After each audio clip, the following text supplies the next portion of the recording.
Let's see who gets here first.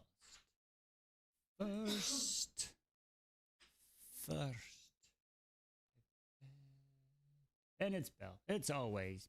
It's Belle 99.9999999 repeating percent of the time. I'm telling you, Belle is so you can count on Belle. You know what I mean? Belle is amazing. You can count on Belle. You got a friend in me. You got a friend in me. Yeah, Belle, what's up, love? You're man. We're just saying you are. Oh, you are rarely beaten unless somebody's like, I'm gonna beat Belle today. You every time. Like exactly, they have to be on the mission to beat Belle. Otherwise, it just doesn't happen. You got a friend in me. Q, hello, love. How are we doing today? Oh, we got Allie Grace is joining us again. I thought she was on an airplane. She was on an airplane. Oddly, sitting at the airport. Oh, okay. So you're still sitting at the airport on a layover. Got it. Well, that makes sense. Okay, I was like, you should be on your fourth wing coloring book, right? Oh, hit the mic. Oh no, Dylan! Jesus Christ, Dylan, you're not gonna work out here if you're falling down already, my guy. Jesus, sorry, Dylan. Trying to get everybody ready here. Boom, boom, boom, boom. Okay, there. Oh, snap it. All right. You're on the way home, right? I plan to sit on the plane, listening. Oh, you're amazing. Amazing. All right. We can do that. I can still see. All right. How's everybody been right now lately? All right. So we can put that. You I mean, you know, you could have, ladies and gentlemen. Hi, ladies. I haven't made the button yet because she won't tell me what she wants. A fairy song. Ladies and gentlemen, can somebody give me a fairy song for a fairy lady? That's a just you want. Come on now. I got more than. We gotta work this. We need to brainstorm this one, okay? Winnow sound. That one? That winnow sound? You're funny. You're funny. I need something to bring. No? That's good like that. It's just his mask. It's not really that big of a deal. Enya vibes. Ooh.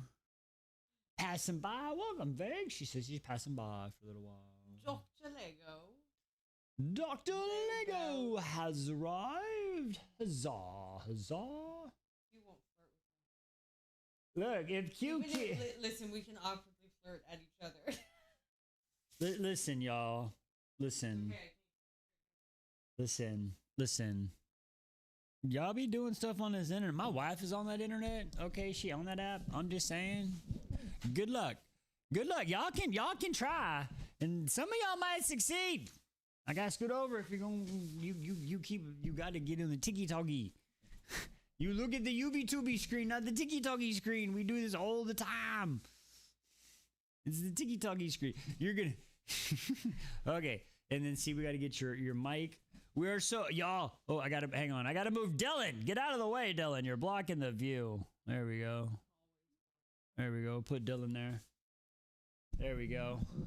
And we'll put that there. But anyway, we're so close. We're so close to getting her mic and her equipment. We are so close, y'all. So that's going to be exciting. Then y'all will be able to hear her when she decides to talk and she doesn't go to the mic.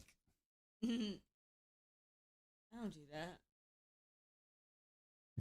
I'm not going to go there. You guys like his cue card? What? Whoa. I gave him a face. I mean, no, that's not where the mic is. Oh, sorry. What are we doing here? What's happening? What? Okay. What? You would totally flirt. You do flirt with Lady Liz there, Q. Fly to Your Heart from the Tinkerbell movie? I don't know that one. I don't know that. I don't know that song. Yeah, I'm a tinkerer. Uh-oh. Hang on. Wait. Do you see what I see? Do you see what I see? Oh, I see. Do you see what I see? Do you see what I see? Uh-oh. Am I Mr. Raz?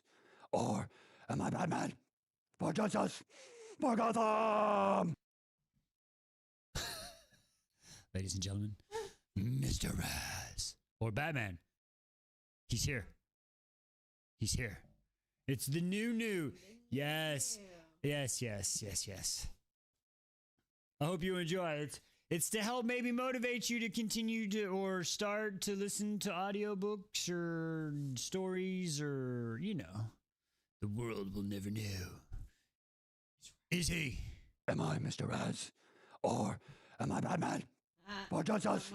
For Gotham! Aha. He's not mowing now. That's legit.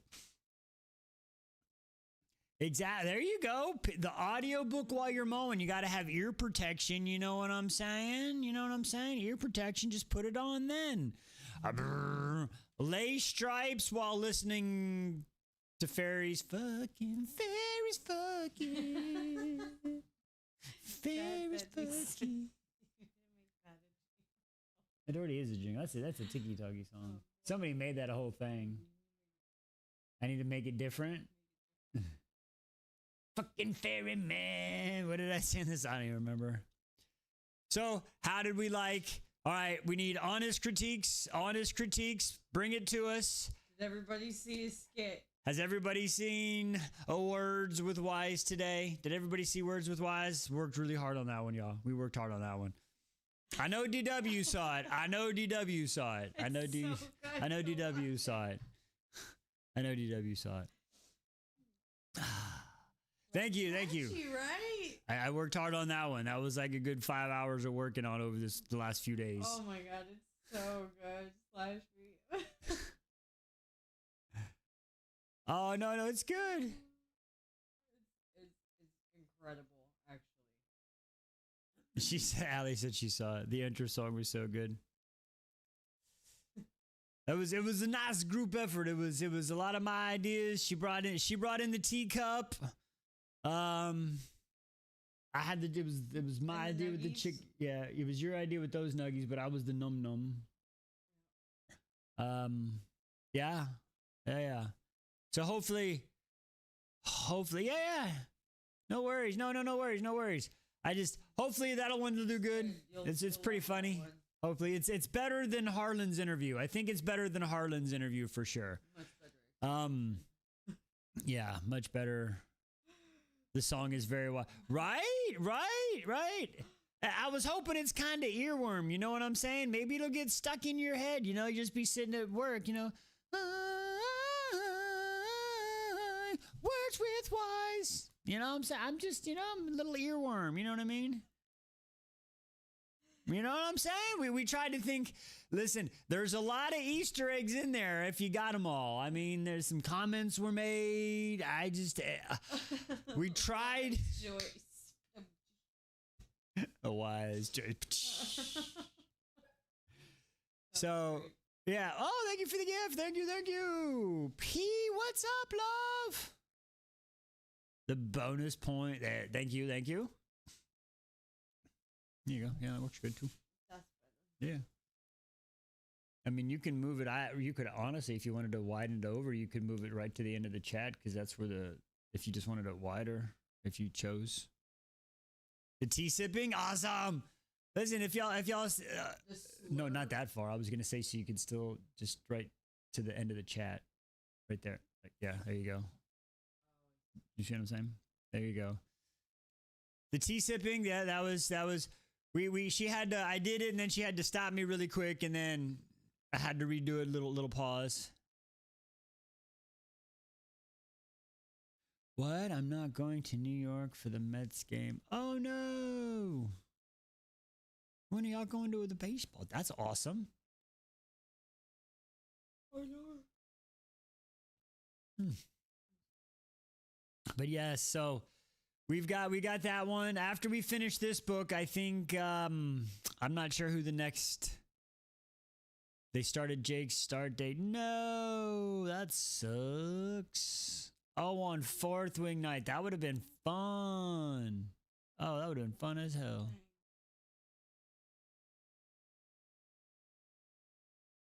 That would have been fun. That would have been fun. I'm sorry you don't get to go, Em. But they get to go. That's still fun. Hopefully, get lots of pictures. Get lots of pictures. So, oh. UP and your best friend from kindergarten.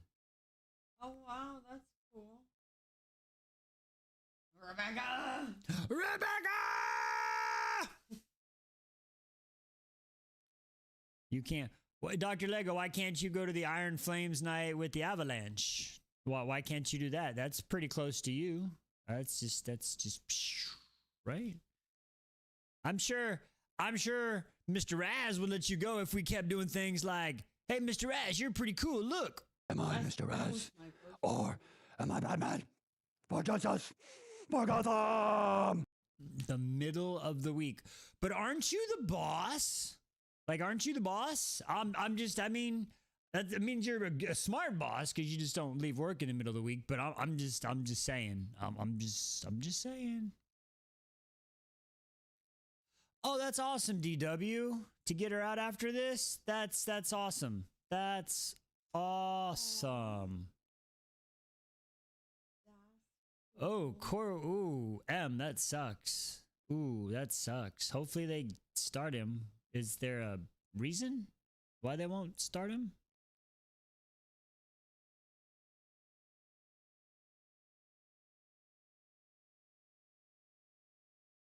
Her husband. Oh, I mean, as long as you got somebody. Okay. Cool. All right, I got you. Onyx Storm Night next year. Okay. Plan it out. That's cool. I like that.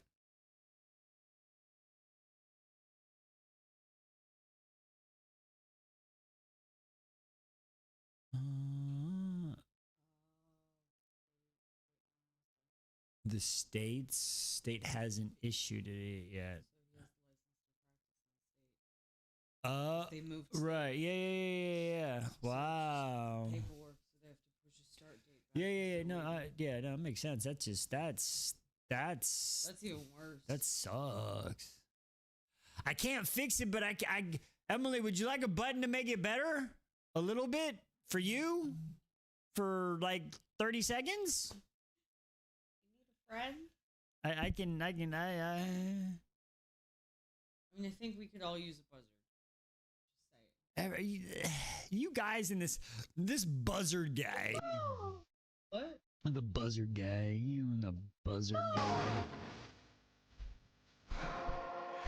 Somebody said that they can't look at any picture of Rowan when he has a hawk on his shoulder or a bird because he is the bird. How do you have a bird on his shoulder? And I'm like, what? There's none of the birds in the world that couldn't land on his shoulder? Should give a girl like Panda. Ooh. Because he did it. I mean, it's a very valid point. I mean, it's very, very valid. Very valid.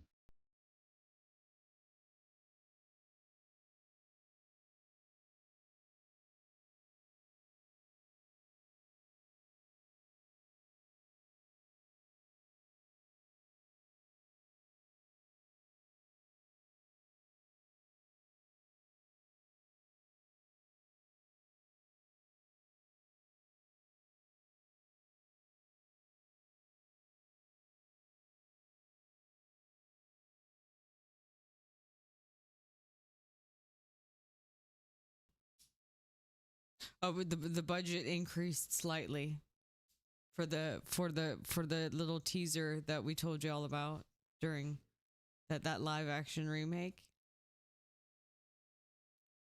Pieces, no longer 7. Close. Belle said 12. So close, babe. So close.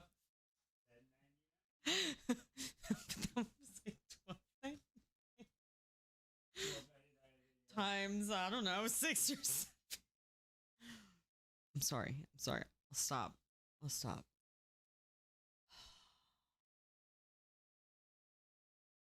Cringe at myself sometimes. Not all the time, actually. Yeah. You see what I put on the internet? Chicken? Y'all heard that, right? She says she cringes at herself sometimes, and yet look what I post on the internet. So what does that mean I should do with myself? I'm just saying. Tree fitty. Tree fitty. I don't think I can afford a tree. Tree fitty. Anyway, but components are being delivered. Some later, some already, some later. But that's okay.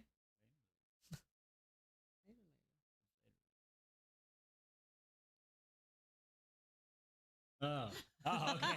Oh, Okay. Later. She means later. Later. Hey, Later, Brittany, later. how are you? Welcome. You're glorious, never change. Ah, you're funny. Sorry. Glorious. Fabulous. Oh, here, let me move Where you going? over yonder.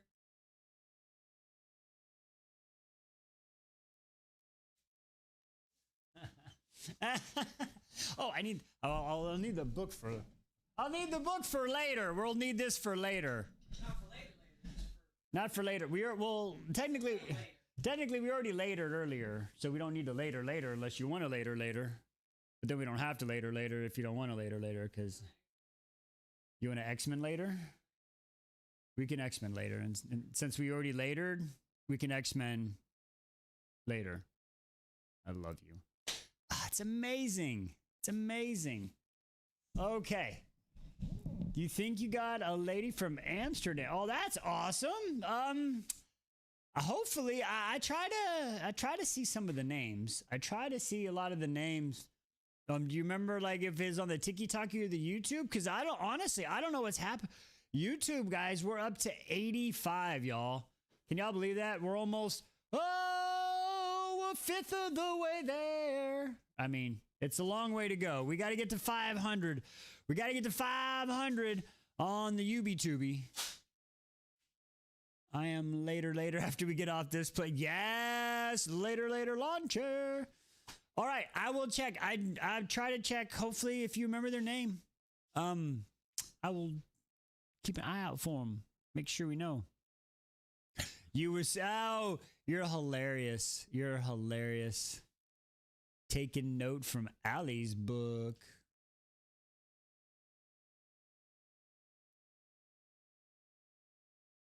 Excuse me. All right. So we are at,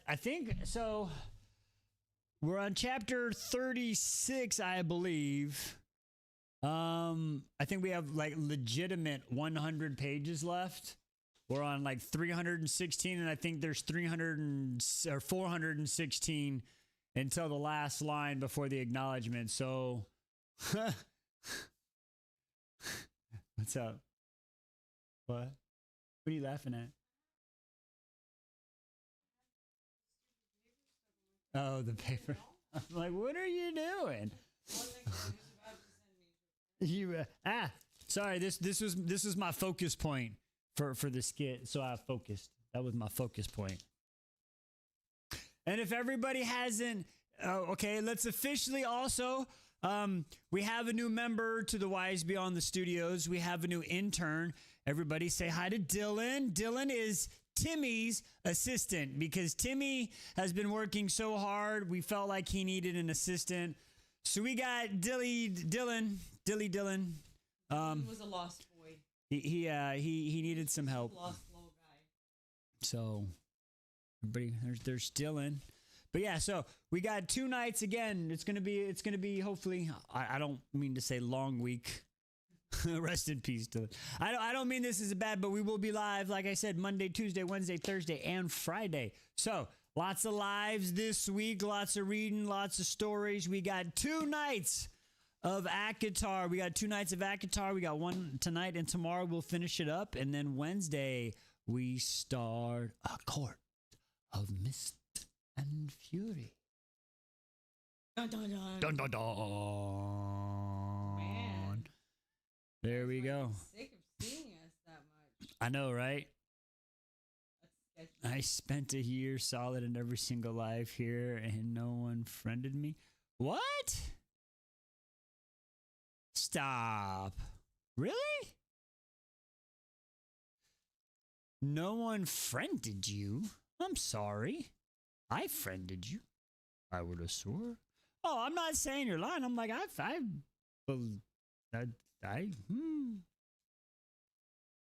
Oh. I mean, I don't know what to say. Have you posted content for?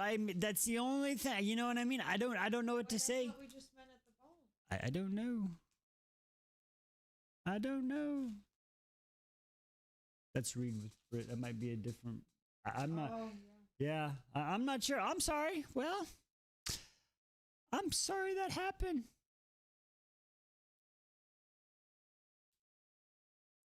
So, well, I'm glad you're here nonetheless. I hope you stay around. I hope you come around. I hope you enjoy it here. You got to realize Discords, there's a lot of conversations going on. You know, there is a lot of conversations going on. I don't even get to catch every one of them. Courtney said it was we.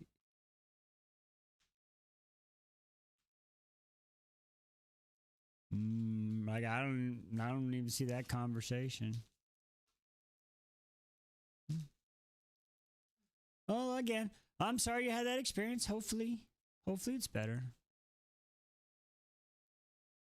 Thought this was a thing. I'm not sure what you mean by thought this was a thing.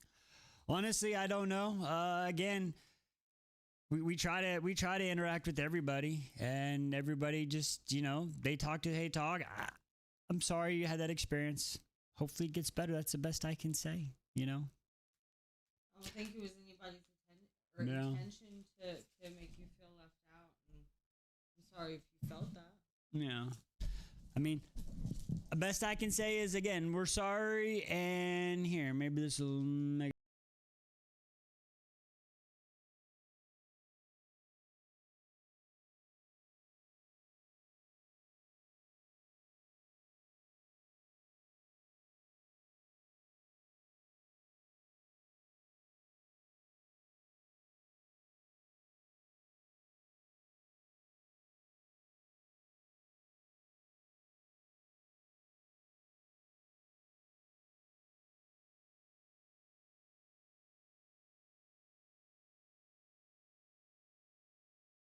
Alrighty then. What's up, Gam Gam Live? How you doing? How you doing?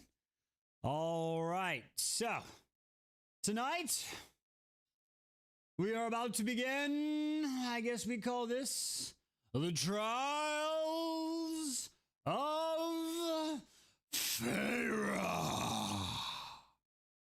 That's right, folks.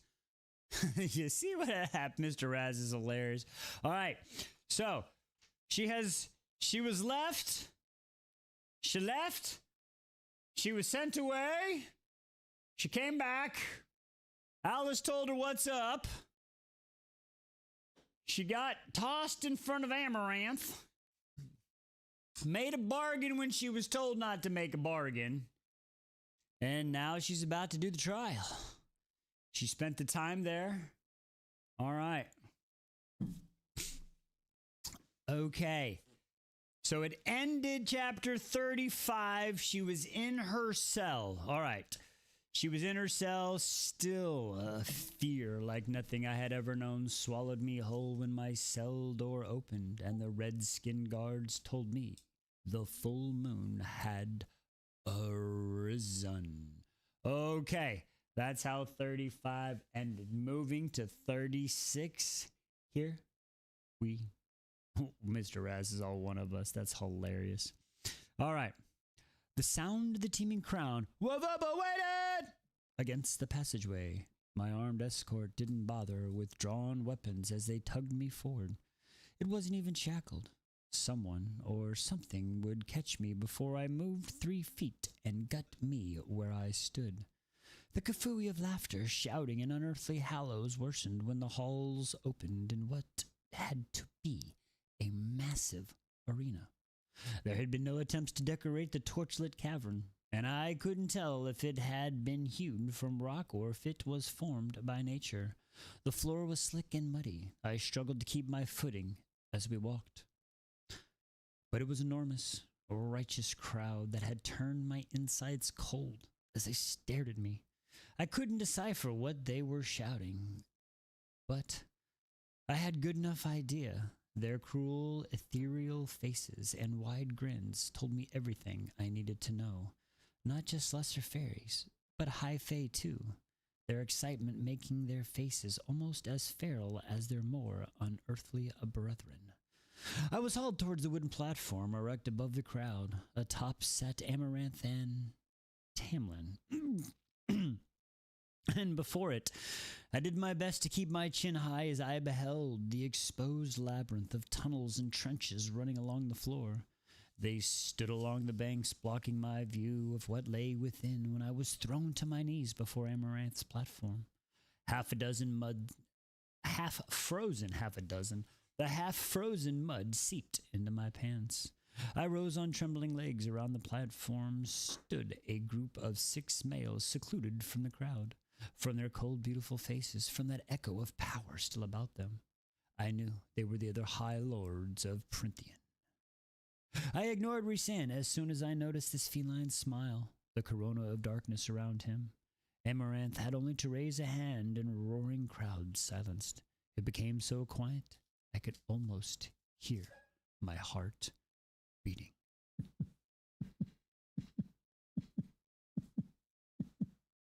Thank you for the gifts. Thank you. Amaranth had only reason. Okay, it became so quiet I came harbor. Well, Farah. That was the worst Amaranth ever. I don't know what the fuck that was. That was the worst. What just came out of my mouth? That's what she said. Holy crap. All right. Wow. Well, Farah, the fairy queen said it took not long to look at the hand she rested on Tamlin's knee. The ring as vulgar as the gesture itself. Your first task is here. How you doing? Let us see how deep the human affection of yours runs.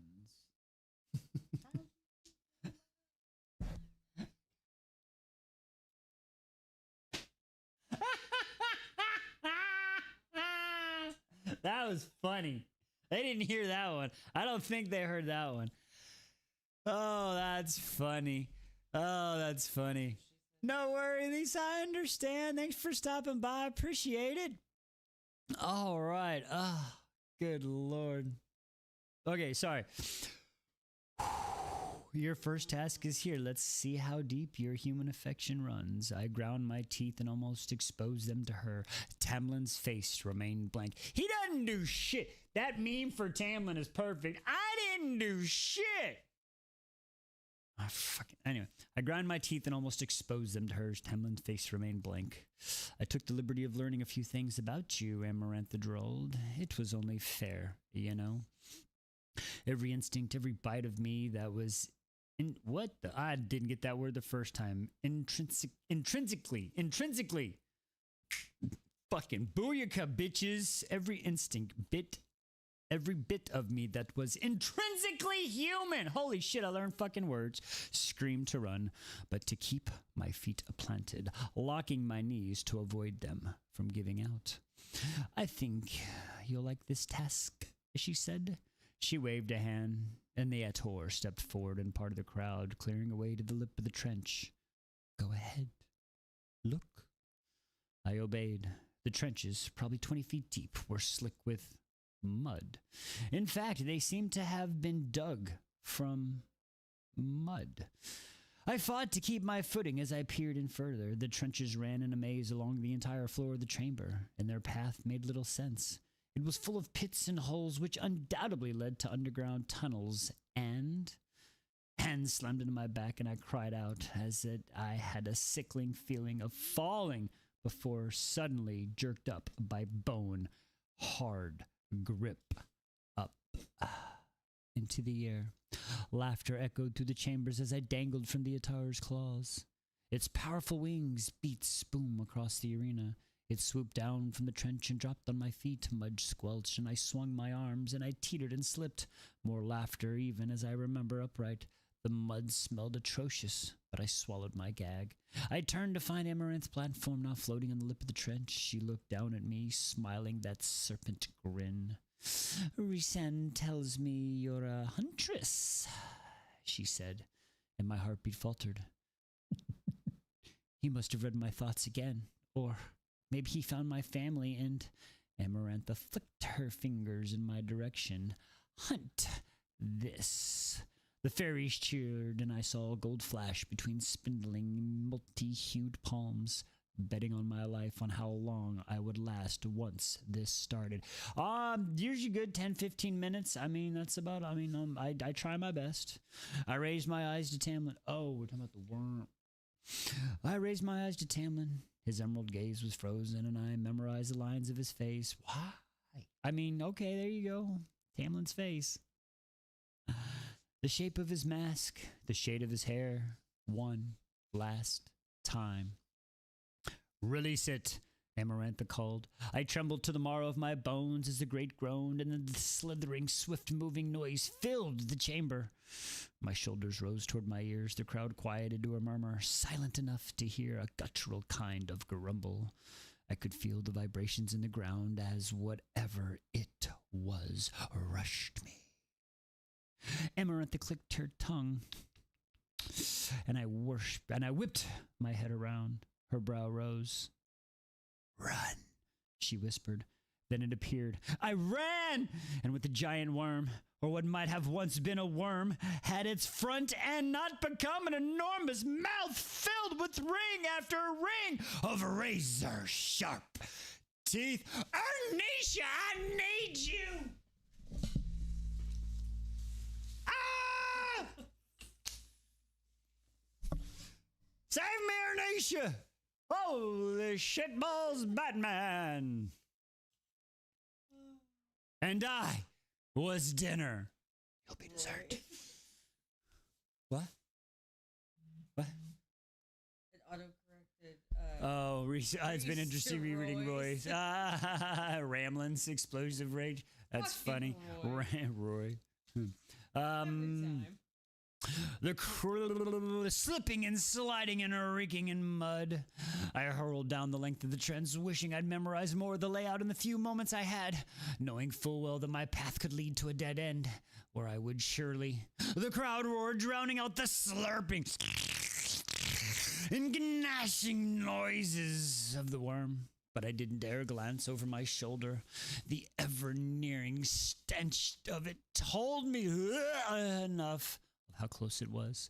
I didn't have to breathe in for a sob of relief as I found a fork in the pathway and veered sharp left. I had to get in as much distance between as possible. I had to find a spot where I could make a plan, a spot where I can find an advantage. Another fork. I veered left again. It's like NASCAR. Left turn. Perhaps I took too many lefts. I told you I could make a circle. It is NASCAR. Left turn. and somehow come up behind the creature. And no, that was absurd. I'd have to be thrice as fast as the worm, and right now I could barely keep ahead of it. I slid into the wall as I made another left. BAM! And slammed into the slick mud. Oh, you think you're Dale Earnhardt. Rest in peace. Gold reeking smothered, and I wiped it from my eyes to find the leering faces and fairies floating above me, laughing. I ran for my life. I reached the straight, flat stretch of trench and threw my strength as my legs as I bolted down the course. I finally dared to look over my shoulder. My fear became wild and thrashing as the worm surged into my path, hot on my trail. I almost missed a slender opening on the side of the trench thanks to that look. I gave a viable step and I skidded to a halt and squeezed myself through the gap. It was too small for the worm, but the creature could probably shatter through the mud. If not, its teeth could do the trick, but it was worth the risk. As I made to pull myself through, a force grabbed my back. Not a force, but a wall. The crack was too small, so I frantically threw myself through it, and I became wedged between it like a pair of your butt cheeks. I'm sorry. My back to the worm, too far between the wall to be able to turn. I couldn't see it as I approached. The smell, though, the smell was growing worse. I pushed and pulled. The mud was so slick and held fast. The trenches were wait! And with the thunderous movements of the worm, I could almost feel its reeking breath upon my half-exposed body. I could hear those teeth slashing through the air, closer and closer. Not like this. It couldn't end like this. I clawed at the mud, twisting and tearing at anything that pulled me through.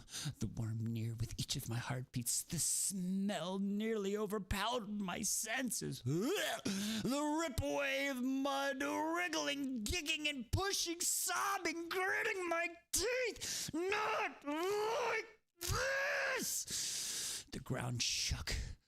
The stench wrapped around me. The hot air slammed into my body. Its teeth clicked together. Grabbing on the wall, I pulled and I pulled. There was a squelch of sudden release. Oh yeah, of pressure around my middle. And I fell through the crack, sprawling in the mud. The crowd sighed. I don't have time for tears as a relief as I found myself in another passageway. I launched further into the labyrinth. From the continuation, quieted roars. I knew the worm had overshot me. I didn't check my speed, though. I knew I wasted momentum by smashing into the wall after wall as I made each sharp turn. The worm also had to lose its speed in making these bends. A creature that big couldn't take the turns without slowing down, no matter how dexterous it might be. I risked to look at the crowd. The looks on their faces with tight disappointment, and they turned away from me entirely, toward the other end of the chamber. That was where the worm had to be. That was where the passage had ended. It hadn't seen where it went. It hadn't seen me. It was blind! I can't see a damn thing! How you doing? Sorry.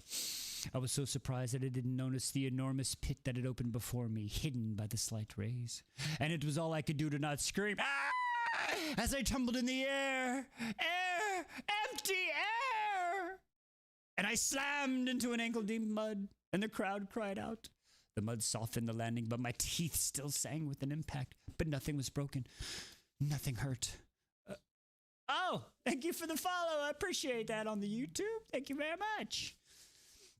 I slammed into the ankle-deep mud, and the crowd cried out. The mud softened the landing, but my teeth still sang with the impact. But nothing was broken. Nothing hurt. A few fairies peered in, leaning from high above the gaping mouth of the pit. I whirled around, scanning my surroundings, trying to find the fastest way out. The pit itself opened into a small, dark tunnel, but there was no way to climb up. The walls were too steep. I was trapped. Gasping for breath, fumbling for a few steps into the blackness of the tunnel, I bit down on my Shrek as something beneath my foot crunched hard. I staggered back, and my tailbone wailed in pain. I kept scrambling away, but my hand connected with something smooth and hard. Smooth and hard, you say? All right. Fair as fucking. And I lifted to see a gleam of white. The thought of my muddied fingers. I knew that texture all too well. Bone! Twisting my hands and knees, I patted the ground, moving farther into the darkness. Bones of every shape and size, and swallowed my screams as I realized what this place was. I jumped to my feet. I had to get out. Now. Farah, I heard Amaranth's distance call. You're ruining everyone's fun. She said it if she were a lousy shuttlecock partner. Come out. I certainly would not, but she told me what I needed to know. The worm didn't know where I was. It couldn't smell me. I had precious seconds to get out. As my sight adjusted to the darkness of the worm's den, mounds and mounds of bones gleamed, rolling into the gloom. The chalkiness of the mud, thank you, had to be formed from endless layers of decomposing. I had to get out now. I had to find a place to hide that wasn't death trap. I stumbled out of the den, bones clattering away. Once more in the open air of the pit, I groped on the steep walls. Several green-faced fairies barked at me, but I ignored them as I tried to scale the wall. I made it an itch, then slid to the floor. I couldn't get out without a rope or a ladder, and plunging further into the worm's lair to see if there was another way out wasn't an option. Of course, there was a back door. Yeah, there was a back door. Or not. Sometimes people don't like the back door, I'm just saying. Every animal's den had 2 exits, but I wasn't about to risk the darkness, effectively blinding myself and completely eliminating my small edge. I needed a way up. I tried scaling the wall again, the fairies still murmuring their discontent as long as they remained that way. I was fine. I again latched onto my muddy walls, digging into the palpable dirt. All I got was freezing mud digging beneath my nails as I slid to the ground yet again. The stench of the place invaded every part of me. I bit down on my nausea as I tried again and again. The fairies were laughing now. A mouse in a trap, one of them said. Needing a stepping stool, another said in the crowd. A stepping stool. I whirled toward the pile of bones, then pushed my hand hard against the wall. Hey, that guy needs an MVP award for saying that shit. Stepping stool. Hey, stepping stool fairy. You should go see her later on. Remind her. I gave you that hint. You know what I'm saying? Okay, sorry. The entire place was packed with mud, and this creature was anything like the smaller world of bones in my hand felt them firm. The entire place was made of packed mud, and if this creature was anything like its smaller, harmless brethren, I could assume that stench, and therefore the mud itself, was the remnant of whatever had passed through the systems after it sucked the bones clean. Ladies and gentlemen, Feyre realizes she is in worm shit. Holy shit! She just realized that, y'all. It took her that long. Do it in the butt because I love Jesus. I know that song. That's a funny one. Okay, sorry. Disregard the wretched fact that the seized spark of hope had grabbed the 2 biggest, strongest bones I could quickly find. Both were longer than my leg and heavy. So heavy as I jammed them into the wall. I didn't know what the creature usually ate, but it must have been at least cattle-sized. What is it doing? What is it planning? One of the fairies hissed. I grabbed a 3rd bone and impaled it deep into the wall, as high as I could reach. I grabbed a 4th, slightly smaller bone and set it into my belt, strapping it across my back. Testing the 3 bones with a few sharp tugs, I sucked in my breath, ignoring the twittering fairies, and began climbing the ladder. My stepping stool. My 1st bone held firm, and I grunted as I grabbed the 2nd, and I pulled myself up. I was putting my foot on the step when another idea flashed, and I paused. The fairies, not too far off, began to shout again. But it could work. It could work. If I play it right, it could work. Because it had to work. I dropped back to the mud and the fairies watching me murmured in confusion. I drew a bone from my belt and with a sharp intake of breath, I snapped it across my knee. Oh, she thinks she Bo Jackson and shit. Respect. My own bones buried with pain. But the shaft broke, leaving me with 2 sharp-edged spikes. It was going to work. If Amaranth wanted me to hunt, I would hunt. I walked to the middle of the pit opening, calculated the distance, and plunged the 2 bones deep into the ground. I returned back to the mud of bones and quickly made work of whatever I could find that was sturdy and sharp. When my knees became too tender to use it as a breaking point, I snapped the bones with my foot. One by one, stuck them into the muddy floor beneath the pit opening until the whole area, save for one small spot, was filled with white lances.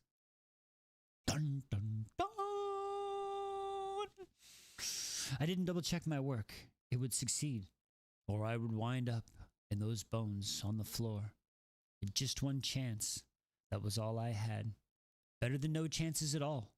I dashed to the bone ladder and ignored the stings of the splinters in my fingers as I climbed to the 3rd rung, where I balanced before embedding the 4th bone into the wall. And just like that, I heaved myself out of the pit mouth, almost wept to be exposed to the open air once more. I secured the 3 bones I'd taken in my belt, their weight of comfort present, and rushing to the nearest wall, I grabbed a fistful of reeking mud and smeared it across my face. Fairy, you're better than me. I grabbed the fairies hissed as I grabbed more, and this time I coated my hair and my neck. I already want to shower. Already accustomed to the staggering reek, my eyes watered only a little as I made swift work of painting myself. I even paused to roll on the ground. Every inch of me had been covered. Every damn inch. If the creature was blind, if her light on smell, and my smell would be my greatest weakness. I rubbed mud on me until I was certain that nothing more than a pair of blue-gray eyes. I doused myself a final time, my hands so slick that I could barely maintain the grasp on one of them sharp-end bones as I drew it from my belt. What is you doing? The green-faced fairy whined again. Why did I make it sound dumb? It's a fairy. Okay, I don't know. I don't know. Because they're with Amaranth, that's why maybe. I don't know. Maybe it's not. I'm sorry. A deep, elegant voice replied this time. She's building a trap, Rhysand. But the mitten guard relies on a scent to see, Rhysand answered. I gave a special glower for him as I enhanced at the rim of the trench and found him smiling at me. And Feyre just became invisible. His violet eyes twinkled. I made an obscene gesture before I broke off into the run, heading straight for the worm. Watery bowels and fingers, Feyre, watery bowels and fingers. I placed the remaining bones, especially right tight corners, knowing well enough that I couldn't turn at the speed I had hoped I'd be running. It didn't take much to find the worm, as a crowd of fairies had gathered and taunted. But I had to be at the right spot to pick my battleground. What's up? What's up? What are we laughing at? What is happening? What is happening? What are we laughing at? What is happening? It's a Catholic school thing? Is that what you're laughing at? What are we laughing at? Hang on, okay. Just hang on. Just squirtle all over the problem solved. LOL. It's always there, though. Just a Catholic girl thing. It's always backdoor. Sometimes is a good choice. It's a thing Catholic schools. The Lord's loophole. I'll suck some bones. Jesus. What is... Jesus. Y'all are in the chat are kind of wild tonight. And at that moment, that Rhysand looked at a human covered in worm shit and felt irrevocably in love. Don't kink shame. That's funny. That's funny. Okay, that's funny. That's funny. Gam's like, I ain't do nothing. I ain't do nothing. That wasn't me. Don't blame me. She's like, I'm innocent. Oh, that's funny. Okay, sorry. All right, now that I'm caught up with y'all in the chat being all funny and crap. All right. You're the blind worm. That's funny. That's a great idea. I'm the blind worm. Babe. Good idea. All right. I played, okay, at the corner, slowly stalking the, okay, I had to pick my battleground. I slowed to the stalking pace and flattened my back against a wall as I heard the slithering and grunting of the worm, the crunching, the fairies watching the worm, 10 of them, the frosty blue skin and almond-shaped eyes giggled. I could only assume they'd grown bored with me and decided to watch someone else die. Something else die.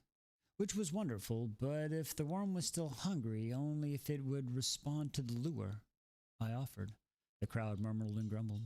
I eased around the bend, craning my neck to cover its scent, to smell me. The worm continued feasting, stretching, and the bulbous foamed upward as one of the fairies dangling. It looked like a hairy arm. The worm's gashing teeth and the blue fairies crackled as they dropped the arm into the waiting mouth. I recoiled around the bend, and as I raised the bone sword I had made, I reminded myself of the path I had taken, of the turns I'd counted. Still, my heart lodged in my throat as I drew the jagged edge of the bone across my palm, splitting open my flesh. Ugh, that's gonna get infected. Blood welled bright and things and shiny as rubies. I let it build before clinching in my hand in a fist. The worm would smell that soon enough. It was only then that I realized the crowd had gone silent. Almost dropping the bone, I leaned against the bend again to see the worm. It was gone. The blue fairy grinned at me, then shattered the silence like a shooting star in a voice. Lucians bellowed across the chamber, "To your left!" I bolted, getting a few feet before the wall behind me exploded. Mud sprang as the worm burst through, a massive shattering teeth just inches away. I was already running so fast that your trenches were a blur of red dish brown. I needed a bit of distance or else I might fall right on top of me. But I also needed to close it if I couldn't check itself, so it was in a frenzy of hunger. But I took the first sharp turn. Then I grabbed the bone rail I embedded in the wall corner. I used it to swing around and not break my speed, propelling me faster, giving me a few more seconds on the worm. Then my left, my breath of the flaming ravaging my throat. The second hairpin turn came up again, and I used a bit of bone to hurtle around the bend. My knee and ankles groaned as I fought to keep from slipping in the mud. Only one more turn, then a straight run. I flipped around the final turn, and the roar of the fairies became different than I had earlier. The worm was raging, crashing force behind me, but my steps were steady as I flew down the last passage. The mouth of the pit loomed with the final prayer. I leapt. There was only open, black air, reaching up to swallow me. I swung my arms open as I careened down the aim for a spot I planned. Pain barked through my bones, my head, as I collided with the muddy ground and rolled. I flipped myself over and screamed as something hit my arm, biting through flesh. But I didn't have time to think, to even look at it. I scrambled out of the way as far as the darkness of the worm's den as I could get. I grabbed into the bone and whirled, and the worm plummeted into the pit. I hit the earth and lashed a massive body to the side, anticipating the strike to kill me, but a wet crunching noise filled the air instead. And the worm didn't move. It squatted there, gulping, burning down air, staring into the abyss of its flesh, shredding mouth, still open wide, to devour me. It took me a few beats to realize the worm wasn't going to swallow me whole. A few more heartbeats to understand that it was truly impaled on the bone spikes, dead. I didn't entirely hear the gasps, and then the cheering. Didn't quite think or feel very much of anything as I edged around the worm and slowly climbed out of the pit, holding the bone sword in my hand, silently, still beyond words. I stumbled back through the labyrinth, my left arm throbbing, my body tingling so much I didn't notice. But the moment I beheld Amaranth on her platform at the edge of the trench, I clenched my free hand prove my love. Pain shot through my arm, but I embraced it. I had won.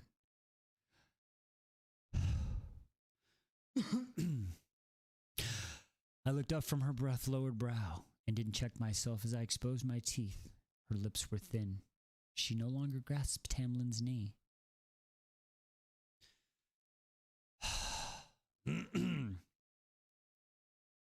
Tamlin. My Tamlin. I'm sorry. I tried. I'm sorry. I tried. Oh, I tried. I tried. I'm sorry. I tried. Oh, God. I tightened my grip on the long bone in his hand. I was shaking all over, but not with fear. Oh, no. It wasn't fear at all. I'd proved my love, and then some. Well, Amaranth said with a little smirk, I suppose anyone could have done that. I took a few running steps and hurled the bone at her with all my remaining strength. It embedded itself in the mud at her feet, splattering the filth on her white gown and remaining there, quivering. Stop. Okay, I'm sorry. Fairy's gasp again, and Amaranth stared at the wobbling bone before touching the mud with her bodice. On her bodice, she smiled slowly. Naughty. There had not been an insurmountable trench between us. I would have ripped out her throat. Someday, if I lived through this, I would skin her alive. I suppose you'll be happy to learn most of my court lost a good deal of money on you tonight, she said, picking a piece of parchment. I looked at Tamlin as she scanned the paper. Her green eyes were bright, and though her face was deadly pale, I could have sworn there was a ghost of a triumph in his face. Let's see, Amaranth went on, reading the paper as she toyed with Jurian's finger bone at the end of her necklace. Yes, I'd say almost my entire court bet on you dying within the first minute. And some said you'd last 5. She turned the paper over. And just one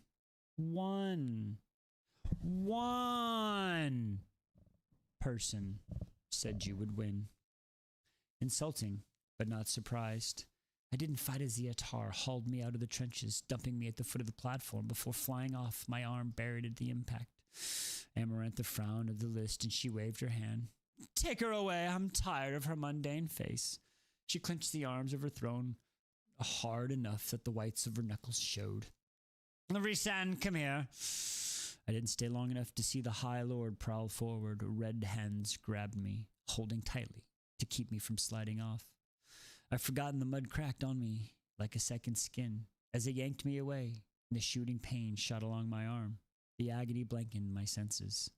I looked at my left forearm then. My stomach rose in a tripling blood and ripped tendons.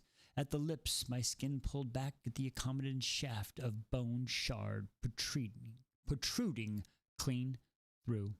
I couldn't even glance back at Tamlin. He's not worth it. Couldn't find Lucian to say thank you before pain consumed me whole, and I could barely manage to walk back to my cell. Ugh, man, what a chapter, right?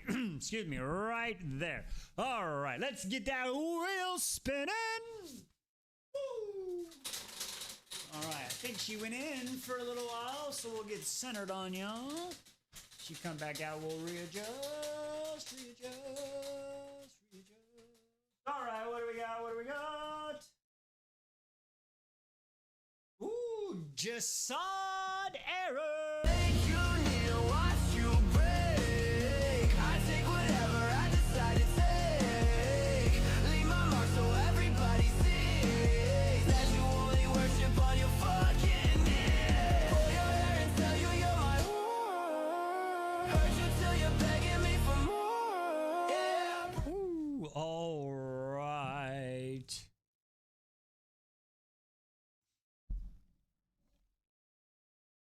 He said, it was at this moment that Rhysand looked upon the tiny shit-covered enraged human throwing a bone javelin in his general direction and thought, mine, meow. That's epic right there. All right. Wait. Did Brittany leave us? Did she leave us? That's sad. She said she was here and then she left. Does anybody remember? Like, honestly, I see her a few times. I don't see her that much, and I don't know. She's been with us live for a full year. I haven't been live for a full year. I've only been live for this year. I don't know. I'm so confused. I know. That's why I was like, I'm like, what? I don't know. I don't know. I was confused. She was kind of active. Oh, I mean, okay, yeah. No, I understand. I mean, I don't know. I guess it wasn't enough. I'm sad.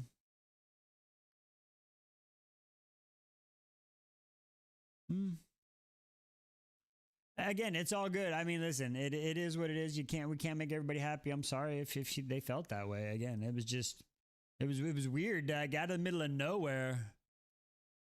You know what I mean? It was just weird. Like, what? And then it was like, I've been here for the last year, and I'm like, we haven't been doing this.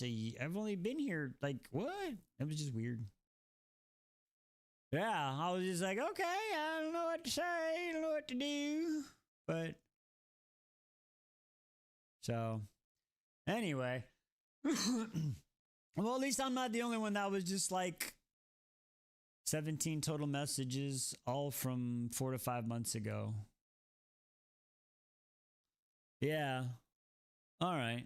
It is what it is. It is, like I said, I just did, it wasn't making up in my mind. I just, yeah, exactly. I feel like I was like, what? Like, I was just so weird. I was, what? I didn't, like, what? You know what I mean? But anyway, we're moving on. We got more Feyre action coming. Let's get back to it. That's the important stuff. That's the important stuff. We'll figure it out. All right. I got a piece of hair in my mouth. Now, got hair in my mouth. Okay. Are we ready? Chapter 37. We're doing pretty good on time, too. I like it. All right. 37.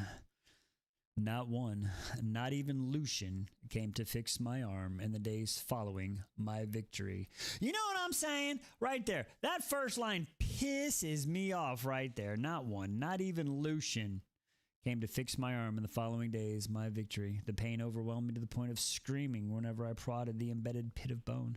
I had no other option but to sit there, letting the wound gnaw on my strength, trying my best not to think about the constant throbbing that shot sparks and poised lightning through me.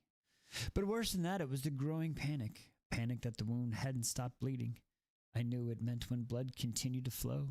I kept one eye on the wound, either out of hope that I'd find the blood clotting, or terror that I'd spy the first sign of infection. I couldn't eat the rotten food they'd given me. The sight of it aroused such nausea that the corner of my cell now reeked of vomit. Ugh. It didn't help that I was still covered in mud, and the dungeon was perpetually freezing. I was sitting against the far wall of my cell, savoring the coolness of the stone beneath my back. I'd awoken from a fitful sleep and found myself burning hot, a kind of fire that made everything a bit muddled. My injured arm dangled at my side as I gazed dully at the cell. It seemed to sway, its lines rippling. The heat in my face was some kind of small cold, not in a fever from infection, but I had put my chest in dried mud crumbed in my lap. Each of my breath. Oh, I gotta do the puzzle piece. 1 second. Haha, first try. That's what she said. The heat in my face is some kind of cold and not fever from the infection. I put my hand on my chest and the dried mud crumpled in lap. Each of my breath was like swallowing broken glass. Not a fever. Not a fever. Not a fever. My eyelids were heavy, stinging. I couldn't go to sleep. I had to make sure the wound wasn't infected. I had to. The door actually didn't move then. No, not the door, but rather the darkness around it, which seemed to ripple. Real fear coiled in my stomach as a male figure formed out of the darkness. As he slipped in from the cracks beneath the door in the wall, hardly more than a shadow, Rhysand was fully corporal now. His violet eyes glowed in the dim light. He slowly smiled from where he stood at the door. What a sorry state for Tamlin's champion. Go to hell, I snapped, but the words were little more than a wheeze. My head was light and heavy all at once. If I tried to stand, I would topple over. He stalked closer with that feline grace and dropped into an ease of crouch before me. He sniffed, grimacing at the corner, splatting with my vomit. I tried to bring my feet into position, more inclined at scrambling away or kicking him in the face, but they were full of lead. Ricien cocked his head. His pale skin seemed to radiate alabaster light. I blinked away the haze, but I couldn't even turn aside my face as his cold fingers grazed my brow. What would Tamlin say, he murmured, if he knew his beloved was rotting away down here, burning up with fever? Not that he could even come down here. Not when his every move is watched. I kept my I kept my arm hidden in the shadows. The last thing I need them knowing was how weak I was. Get away, I said, my eyes strung as the words burned my throat. I had difficulty swallowing. His eyes raised an eyebrow. I come here to offer you help, and you have the nerve to tell me to leave? Get away, I repeated. Excuse me. My eyes were so sore that it hurt to keep them open. You made me a lot of money, you know. Maybe that's why he didn't have a problem paying for somebody. Maybe that's where he made the money. You made a lot of money for me, you know. I figured I would repay the favor. I leaned my head against the wall. Everything was spinning like a top. Spinning like... I kept my nausea down. Let's see your arm, he said too quietly. I kept my arm in the shadows, if only because it was too heavy to lift. Let me see it. A growl ripped from him. Without waiting for my reaction, he grabbed my elbow and forced my arm into the light of the dim cell. I bit my lip from crying out. I bit it hard enough to draw blood, as rivers of fire exploded inside me, as my head swam, and all my senses narrowed down the piece of bone sticking through my arm. They couldn't know. They couldn't know how bad it was, because then they would use it against me. Ricien examined the wound. A smile appeared on his sensuous lips. Damn, she's covered in shit, and she's already looking at this man and his sensuous lips. She knew. She already fucking knew. Oh, that wonderful is gruesome. I swore at him, and he chuckled such words from a lady. Get out, I wheezed. My frail voice was as terrifying as the wound. Don't you want me to heal your arm? His fingers tightened around my elbow. At what cost? I shot back, but I kept my head against the stone, needing to dampen the strength. Ah, that. Living among fairies has taught you some of our ways. I focused on the feeling of my good hand on my knee, focused on the mud beneath my fingernails. I'll make a trade with you, he said casually, and gently set my arm down. As it met the floor, I had to close my eyes and brace it against the floor of that poison lighting. I'll heal your arm in exchange for you. For 2 weeks, every month. 2 weeks of my choosing. You'll live with me at the night court. Sign me up, bitches! Sorry, my bad. That's what my wife is saying in her mind. In her mind. And a lot of y'all. You know what I mean? All right, Gam, thanks for stopping by. I appreciate you. Excuse me. Starting after this messy 3 trials, a business. My eyes flew open. No, I already made one fool's bargain. No, he braced his hands on his knees and leaned closer. Really? Everything was starting to dance. Get out, I breathed. You turned down my offer, and for what? I didn't reply, so he went on. You must be holding out for one of your friends for illusion? Correct? After all, he healed you before, didn't he? Oh, don't look so innocent. The Atur and his cronies broke your nose, so unless you have some kind of magic you're not telling us about, I don't think human bones heal that quickly. His eyes sparkled, and as he stood, pacing a bit. The way I see things, Feyre, you have two options. The first and the smartest would be to accept my offer. I spat at his feet, but he kept pacing, only giving me a disapproving look. The second, and only fool would take, would be for you to refuse my offer and place your life, and thus Tamlin's, in the hands of chance. His pacing stopped and stared hard at me. Through the world spun and danced in my vision, something primal inside me went still and cold beneath that gaze. Let's say I walk out of here. Perhaps Lucian will come to your aid within 5 minutes of my leaving. Perhaps he'll come in 5 days. Perhaps he won't come at all. Between you and me, he's been keeping a low profile after his rather embarrassing outburst at your trial. Amaranth is not exactly pleased with him. Tamlin even broke his delightful brooding to beg for him to be spared. Oh, you did it for Lucian, but you ain't say shit for her thus far, Tam. I'm just saying, Tam, it's not looking good. Anyway. Tamlin even... She listened, of course, but only after she made Tamlin bestow Lucian's punishment. 20 lashings. I started shaking, sick all over again to think about what it would have been like for my High Lord to be the one to punish his friend. Rhysand shrugged. A beautiful, easy gesture. So it's really a question of how much are you willing to trust Lucian and how much you're willing to risk for it. Already you're wondering if that fear of yours is the first sign of infection. That fever of yours is the first sign of infection. Perhaps they're unconnected. Perhaps not.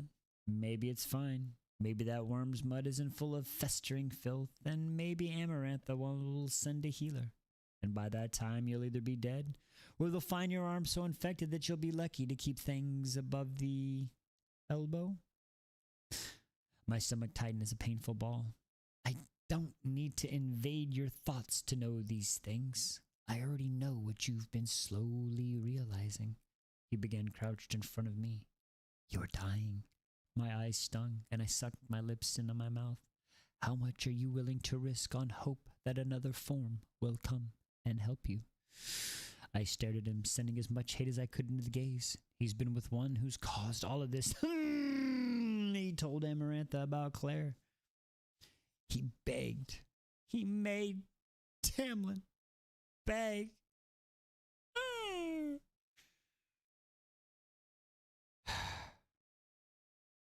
Professional-wise, we don't take bias.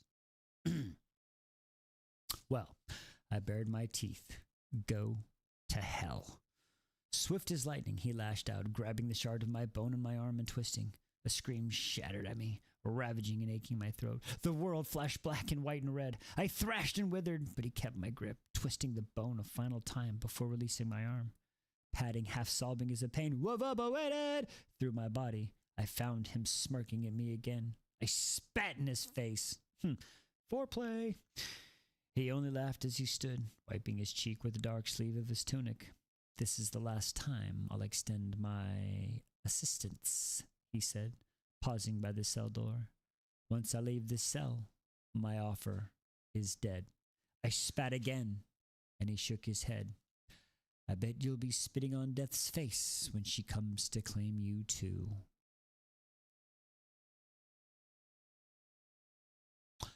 He began to ripple with darkness. The edges blurred into the night. He could be bluffing, trying to trick me into accepting this offer, or might be right. I might be dying.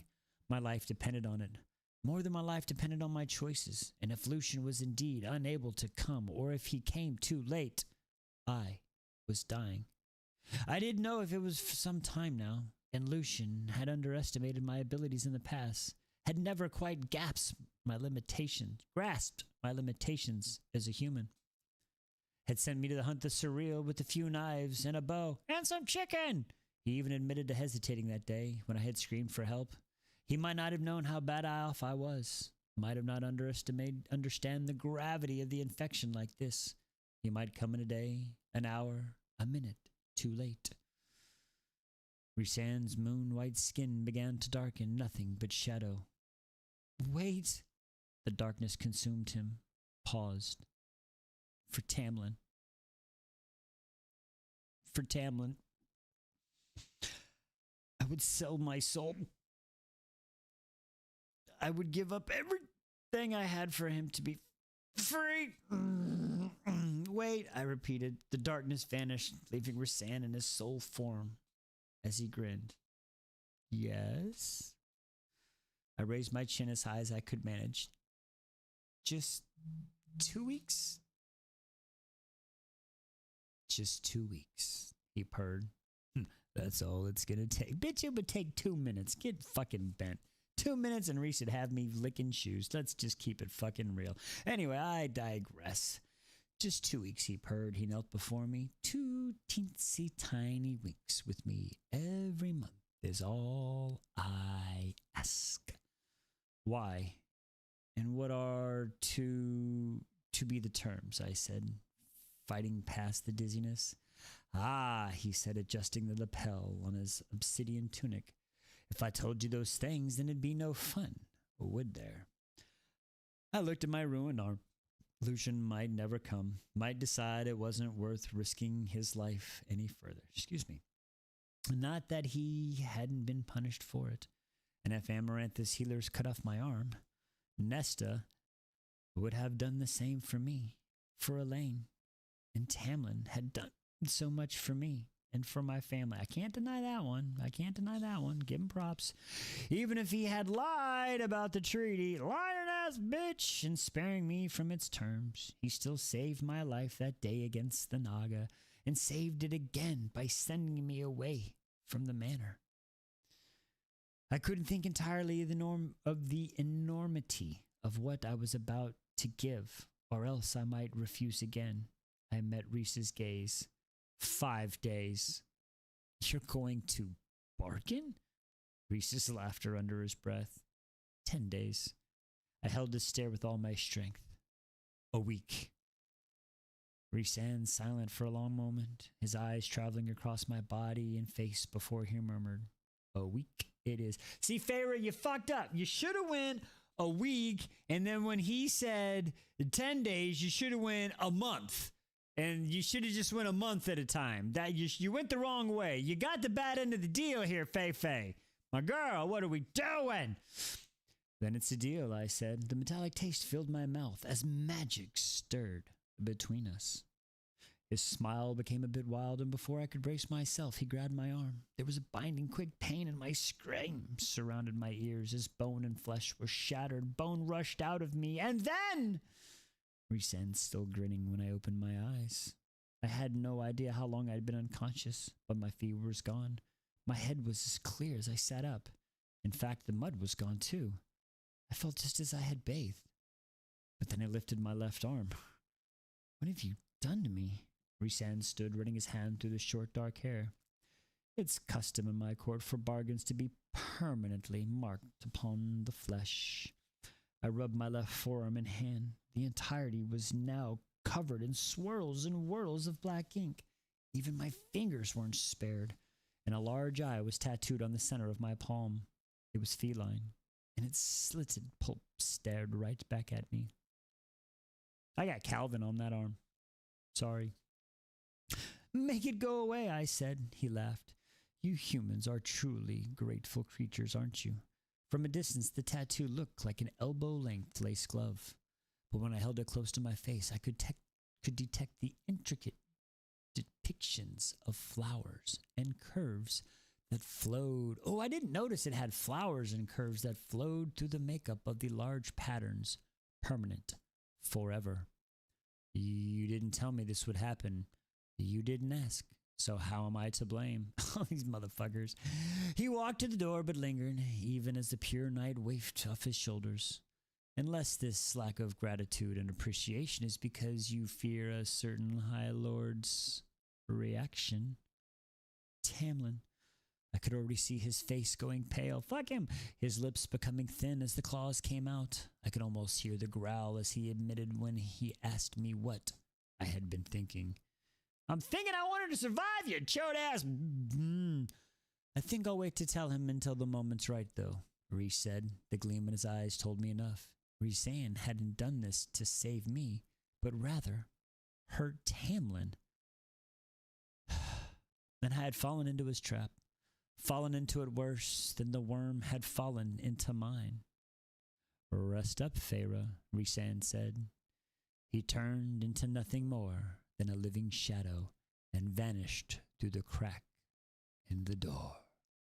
The reread, Mr. Raz is cracking up. I'm good y'all are laughing. That's what we want. Hopefully he'll read it himself and he can make his own jokes. That's the point. That's the point. They said Moon White. That's how a homie hasn't. Yeah, he said Moon White. He been so long in the shade in the no sun. It's like Liz face. Oh my lord, she's like porcelain. All right, hang on. We gotta spin the wheel.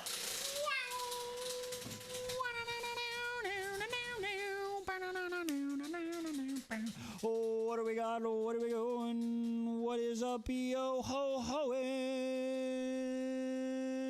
It's gonna be my Shadow Daddies.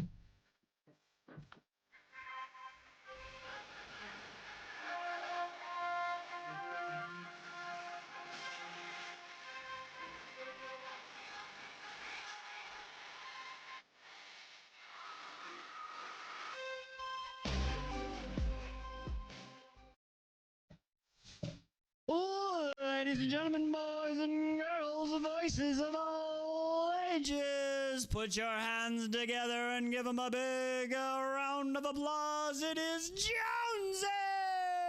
Woo! Jonesy, this one's for you. And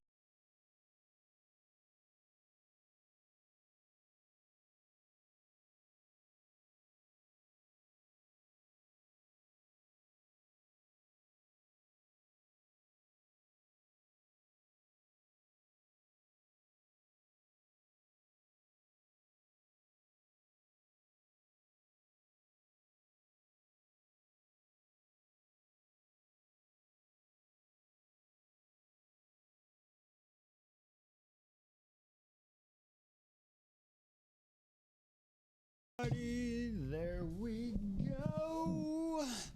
All right, we are where we at. Whoo. I appreciate you stopping by, my friend. I appreciate you coming in. I know you're a busy man.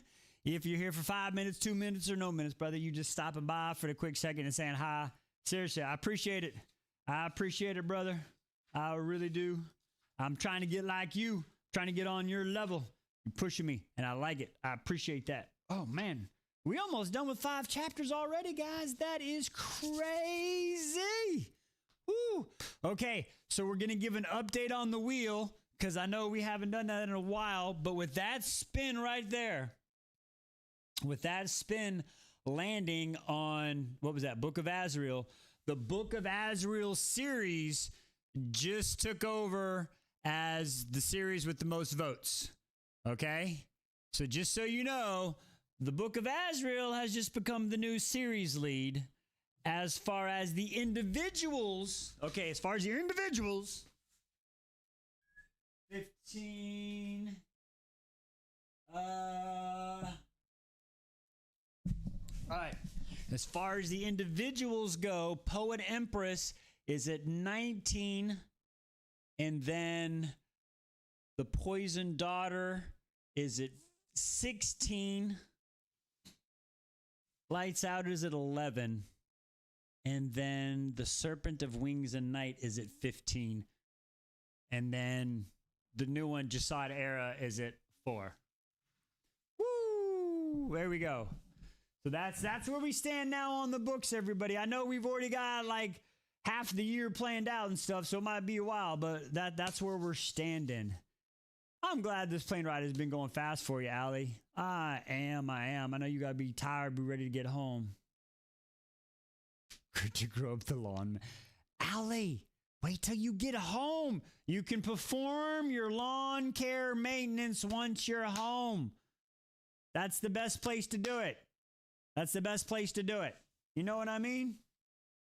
Oh, that's hilarious. Man meat is crazy.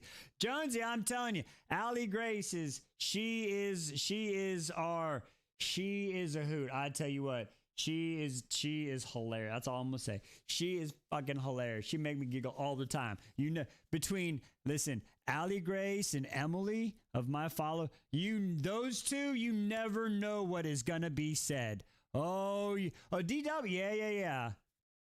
Oh, you want that Pharaoh button?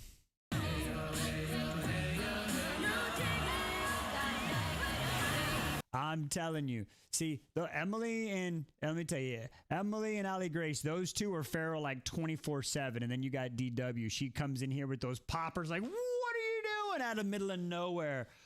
Talking about, I'm not even going to say what she just said about Resan. I'm just going to say, talking about, Fey man looks at a woman covered in shit and go, that's mine. What the hell is going on? Hey, Sam, welcome. We just finished. We're about to start 38. We're about to be on 38. If DW, if you are innocent, I have green hair. I'm just saying, if you're innocent, I have green hair. So, I don't think that's how that is. All right. So, let's get on chapter 38. Okay, here we go. She just made the deal. Is this about to be the merping? Oh, Lord. Are you about to start talking about merping again? Oh, Lord. See, that's why we don't have a lot of other people, a lot of men inside the Cord, because besides me, y'all be talking about that right there. That right there, DW, that comment, right? That whole conversation, I think, is what scared away the Sean and the Red. We had a whole discussion about that. Yep, that's what happens in the Discord. We'll save it for the Court. Merman penis. It's a great conversation, though. Exactly. Jonesy's innocent. Listen, we're going to break Jonesy, and he's not going to be allowed to hang out with this anymore. And then you're going to be like, great, we're stuck with Wise again, and it's just Wise, okay? Like, come on. And then Allie Grace comes in here with the tentacles. Oh, Allie! Allie just coming in with left field. It was scientific research. Jonesy's like, I'm not leaving you, my friend. Jonesy, thank you. Jonesy's the real one, y'all. Jonesy's the real one. Jonesy's the real one. He's like, I'm not leaving this poor man with all these women. I've got you, my friend. Jonesy's the real one. Okay, chapter 38. Let's get to it. All right. I tried not to look at my left arm as I scrubbed the floor as the hallway. The ink, which in the light was actually blue, so dark it appeared black, was a cloud upon my thoughts, and those were bleak enough even without knowing that I sold myself to Resan. I'd sell myself to Resan. I mean, unless you're available. Okay. I'm just saying. I couldn't look the eye in my palm. I had an absurd creeping feeling that it was watching me. I'm pretty sure it was. I drank the large brush into the bucket, and the red-skinned guard had their thrown into my arms. I could barely comprehend them and their mouths full of long yellow teeth. But when they gave me the brush and the bucket and shoved me in a long hallway of marble floor, I understood. If it's not washed and shining by supper, one of them said, its teeth clicking as it grinned, were to tie you to the spit and give you a few good turns on the fire. With that, they left. I had no idea when supper was, so I frantically began washing. My back ached already like fire, and I hadn't been scrubbing the marble floor more than 30 minutes. But the water they had given me was filthy. The more I scrubbed the floor, the dirtier it became. When I went to the door to ask for the bucket of clean water, I found it locked. There would be no help. An impossible task, task to torment me. The spit. Perhaps that was the source of the constant screaming in the dungeons. Would a few turns on the split melt my flesh from me, or just burn me badly enough to force me into another bargain with Resand? I cursed as I scrubbed harder, the coarse bristles in the brush crinkling and whispered against the tiles. The rainbow of the brown was left in their wake, and I growled as I dunked the brush again. Filthy water came out with it, dripping all over the floor. The trail of brown muck grew with each sweep. Breathing quickly, I hurled to brush the ground and cover my face with my wet hand. I lowered my left hand when I realized my eye was pressed against my cheek. I gulped down the steadying gasps of air. There had to be a rational way to do this. There had to be some old wife's trick. The spit. Tied to the spit like a roasted pig.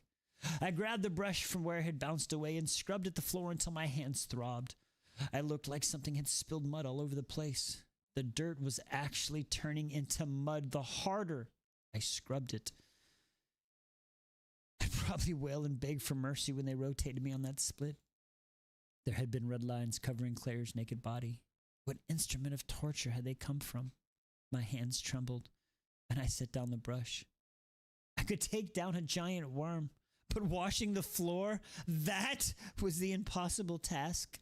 A door clicked open somewhere down the hall, and I shot to my feet. An all-burned head peered at me.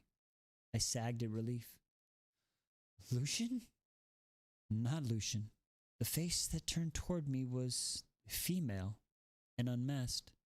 She looked perhaps a bit older than Amaranth, but her porcelain skin was exquisite color, graced with the faintest blush of rose along her cheeks. Had the red hair not been indicated enough, her russet eyes met mine. I knew who she was. I bowed my head at the lady of the autumn court, and she inclined her chin slowly. I suppose that was honor enough. For giving her name in the place of my son's life, she said. Her voice was as sweet as the sun-warmed apples. She must have been in the crowd that day. She pointed to the bucket with the long, slender hand. My debt is paid. She disappeared, though. She disappeared through the door she opened, and I could have sworn I smelled roasting chestnuts and crackling fire in her wake. It was only after the door shut that I realized I should have thanked her, and only after I looked at the bucket that I'd realized I'd been hiding my left arm behind my back. I knelt beside the bucket and the dripping finger, dipped my fingers into the water. They came out clean. I shuddered. I allowed myself a moment to slump over my knees before I dumped some water onto the floor and wash away the muck.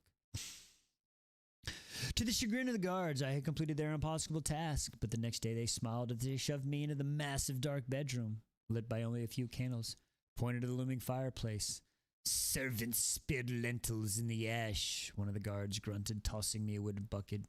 Clean it up before the occupant returns, or he'll peel off your skin in strips. A slammed door, a click of a lock, and I was alone. Sorting lentils from ash and embers? Ridiculous, wasteful. I approached the darkened fireplace and cringed. Impossible.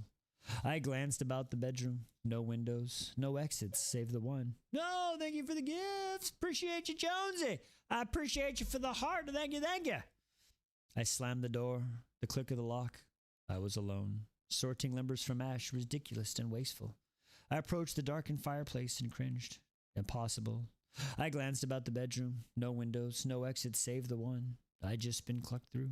The bedroom was enormous and neatly made. Its black sheets of silk. There was nothing else in the room beyond basic furniture, not even discarded clothes or books or weapons. As if its occupant never really slept here, I knelt before the fireplace and calmed my breathing. I had keen eyes. I reminded myself I could spot rabbits hiding in the underbrush and tracking most things that wanted to remain unseen. Spotting the lentils couldn't be that hard. Sighing, I crawled further into the fireplace and begun. I was wrong. 2 hours later, my eyes were burning and aching, and even though I combed through every inch of the fireplace, there were always more lentils and more that I'd somehow not spotted. The guards had never said when the owner of this room would return, and so every tick on the clock on the mantel became a death knell.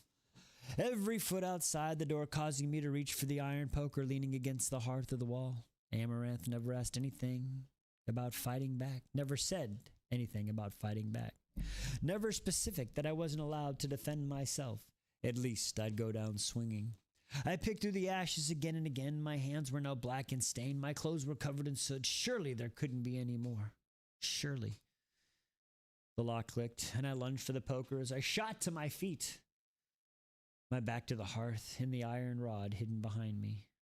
Darkness entered the room. Hello, darkness, my old friend. Oh, thank you for the gift, Allie. You're the best.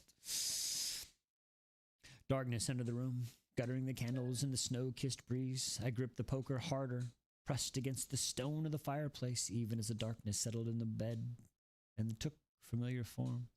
As wonderful as it is to see you, Feyre, darling, Rhysand said, sprawled on the bed, his head propped up by a hand. Do I want to know why you're digging through my fireplace? I bent my knees slightly, prepared to run, to duck, to do anything to get out of the door that felt far, far away. They said I had to clean out the lentils from the ash or you'll rip my skin. Did they now? A feline smile. Do I have you to thank for this idea? I hissed. He wasn't allowed to kill me, not with my bargain with Amaranth, but there were other ways to hurt me. Oh no, he drawled. No one has learned of our little bargain. Yet. And you've managed to keep quiet. Shame writing you a bit hard. I clenched my jaw and pointed to the fireplace with one hand, still keeping the poker tucked behind me. Is this clean enough for you? Why are there lentils in my fireplace to begin with? I gave him a flat look. One of your mistresses' household chores, I suppose? He said, examining his nails. Apparently she or her cronies think I find some sport with you. My mouth dried up. Or it's a test for you, I managed to get out. You said you bet on me during my first task. She didn't seem pleased about it. And what could Amaranth possibly have to test me about? I didn't balk from that violet stare. Amaranthus whore. Lucian had once called him. You lied to her about Claire. You knew very well what I looked like. Rhysand sat up in a fluid motion and braced his forearms on his thighs. Grace, such grace contained in the powerful form. I was slaughtering on the battlefield before you were even born, he once said to Lucian. I didn't doubt it. Amaranth plays her games, he said simple, and I played mine. It gets rather boring down here day after day. She lets you off for Fire Night, and you somehow got out to put that head in the garden. She asked me to put that head in the garden. As for Fire Night, he looked me up and down. I had my reason to be out then. Do not think, Feyre, that it did not come with a cost. He smiled again, and it didn't meet his eyes. Are you going to put down that poker, or can I expect you to start swinging soon? I swallowed my curse and brought it out. He didn't write it down. A valiant effort, but useless, he said. True, so true. When he didn't even take his hands out of his pockets to grip Lucian's mind. How is it that you have power still, and the others don't, I thought. She robbed you all of your abilities. He lifted a groomed dark brow. Oh, she took my powers. The careless talons against my mind, I jerked back a step, slamming into the fireplace. The pressure of my mind vanished. This is just a remnant, the scraps I get to play with. Your Tamlin has brute strength and shape-shifting. My Arsener is far more deadlier assortment. I knew he wasn't bluffing, not when I felt those talons in my mind. You can't shapeshift. Isn't that some High Lord speciality? Oh, all High Lords can. Each of us has a beast form roaming beneath our skins, roaring to get out. While your Tamlin prefers fur, I find wings and talons to be more entertaining. A lack of cold kisses down my spine. Can you shift now, or did she take that too? So many questions from a little human. But the darkness that hovered around him began to writhe and twist and flare as I rose to my feet. I blinked, and it was done. I lifted the iron poker just a little bit. Not a full shift, you see, Rhysand said, clicking the black razor-sharp talons at her replaced his fingers. Below the knee, darkness strained his skin, but talons gleamed in lieu of toes. I don't particularly like wielding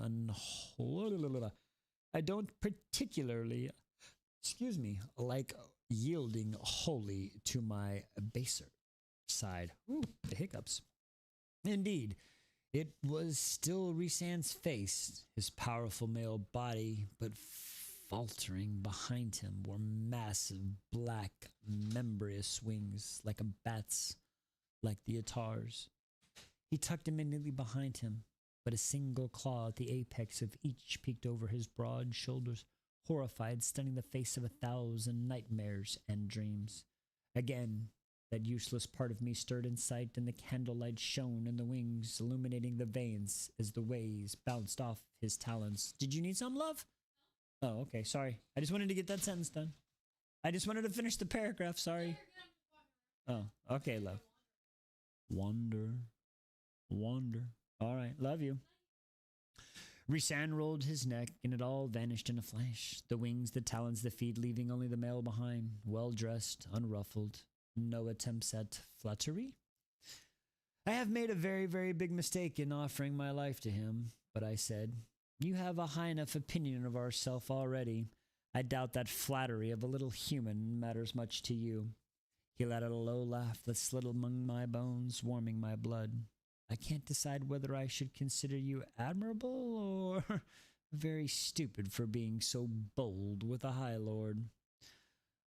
Only around him did I have trouble keeping my mouth shut, it seemed, so I dared to ask, do you know the answer to the riddle? He crossed his arms. Cheating. Are you? I know it's easy as fuck, Feyre, come on. She never said I couldn't ask for help. But after she said you had been beaten, but after she had you beaten to hell, she ordered us not to help you. I waited. But he shook his head. Even if I felt like helping you, I couldn't. She gives the orders, and we all bow to it. He picked a fleck of dust off his black jacket. Good thing. She likes me, isn't it? I opened my mouth to press him, to beg him, if it meant instantaneous freedom. Don't waste your breath, he said. I can't tell you. No one here can. If she ordered us all to stop breathing, we would all have to obey that too. He frowned at me. He snapped his fingers. The soot, the dirt, the ash vanished off my skin, leaving me as clean as I bathed. There, a gift for having the balls to even ask. I gave him a flat stare, but he motioned to the hearth. It was spotless, and my bucket was filled with lentils. The door swung open of its own accord, revealing the guards who had dragged me here. Rhysand waved a lazy hand. She accomplished her task. Take her back. They grabbed for me. He bared his teeth in a smile that was anything but friendly, and they halted. No more household chores. No more tasks. His voice in an erotic caress. Their yellow eyes went glazed and dull. Their sharp teeth gleamed as their mouths slackened. Tell the others too. Stay out of her cell. Don't touch her. If you do, you should take your own daggers and gut yourself. Understood? Dumb. Dazed numbrods. They blinked and they straightened. Ahead my trembling. Glamour. Mind control. Whatever had been done, it worked. They'd beckoned. But don't dare touch me. Rhysand smiled at me. You're welcome. He purred as I walked out. Again, what is the other one? I'm just saying. I'm a little biased. Again, I'm just saying. I'm sorry. Right? Exactly. Y'all are, see, we're on the same wavelength. We are on the same wavelength. Oh, what do we get? Ooh, Dire Bound. Let's go.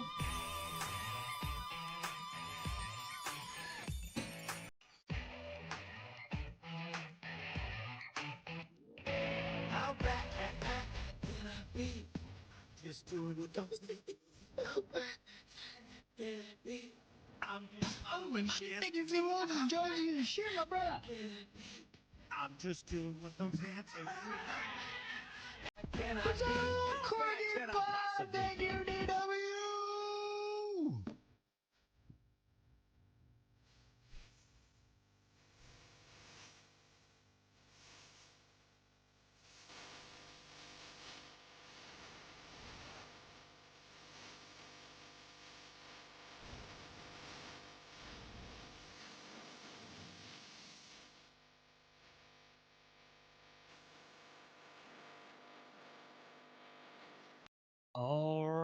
we are on to chapter 39. Man, we are almost. I can't believe it. Again. Wow. All right, it's a pretty decent one. This one's pretty good, and I think the last one's a short one. All right. Speaking of Bud, I had a session earlier, and they had a cat that kept putting. They had a cat that kept pulling a hoopy. She was doing the cat butt. You getting all crazy? Cat butt. I don't think any of them are out here tonight, honestly. I think they are all inside. I think they're all inside tonight. I don't know. They've been up since like 5 o'clock chasing each other and being crazy. Jonesy, my friend, thank you for stopping by tonight. I appreciate you every time you do. Thank you for stopping by and all the support and all the motivation, my friend. I appreciate you, and we will see you next time. Have a great one. All right. Are we ready? Chapter 39. From that point on, each morning and evening, a fresh hot meal appeared in my cell. I gobbled it down like his cock. Yeah, but of course, Bud cursed Rhysand named anyway. Stuck in the cell, I had nothing to do but ponder Amaranth's riddle. Usually only to wind up with a pounding headache. I recited it again and again and again, but to no avail. What? I didn't say nothing. Y'all are hearing things. I think y'all are hearing things. Days passed, and I didn't see Tamlin or Lucian or Tamlin, and Rhysand never came to taunt me. I was alone, utterly alone, locked in silence, though the screamings of the dungeon still continued day and night. When that screaming became too unbearable, and I couldn't shut it out, I would look at the eye tattoo on my palm, because he's fucking... Oh my God, wait, I forgot about this scene. Oh, fucking palm. And I wondered if he had done it quickly to remind me of Jurian, a cruel, petty slap to the face, indicating that perhaps I was well on my way to belong to him, and the ancient warrior now belonged to Amarantha. Every once in a while, I'd say a few words to the tattoo, then curse myself for a fool. Of course. Or curse Rhysand. But I have sworn that I doze off one night. It blinked. If I was counting the schedule of my meals correctly, about 4 days after I'd seen Rhysand in his room, 2 high females arrived in my cell. They appeared through the cracks or the slivers of the darkness, just as Rhysand had. But while he solidified the tangible form, these fairies remained mostly made of shadows, their features barely disconcertible, save for their loose, flowing cobweb gowns. Y'all, I fucked their names up. I'm just telling y'all right now, I fucked their names up left and right. Be prepared. Wait, I think I remember their names. I think I remember their correct names. We'll find out. They remember the silent when they reached for me. I didn't fight them. There was nothing to fight them with, and nowhere to run. Their hands clasped my forearms were cool but solid, as if the shadows were coating a second skin. They had to have been sent by Rhysand. I hate to say saying his whole name feels so Rhysand. No, I think I remember it, but I did see Soren and something else. I think I'll get there. Shh. Sorry. There was nothing to fight them, and nowhere I have been sent by Rhysand. Some servants of his from the Night Court. They could have been mutes, for all they said to me as they pressed close to my body as we physically stepped through the closed door, as if it wasn't even there, as if I had become a shadow too.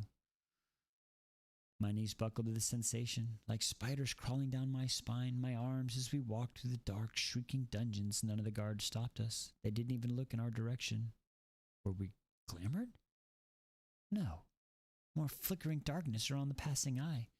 The fairies brought me up through the dusty stairwell and down to the forgotten halls until we reached the nondescriptive room where they stripped me naked, bathed me roughly, and then, to my horror, began to paint my body. Their brushes were unbearably cold and ticklish, and their shadowy grisps formed when I wrinkled. The only things worse than when they painted the more intimate parts of me. and it was an effort to keep me from kicking one of them in the face. Fucking whoop! About to Bruce Lee that motherfucker right there. Like, no, don't touch me there. That's my no. Sorry.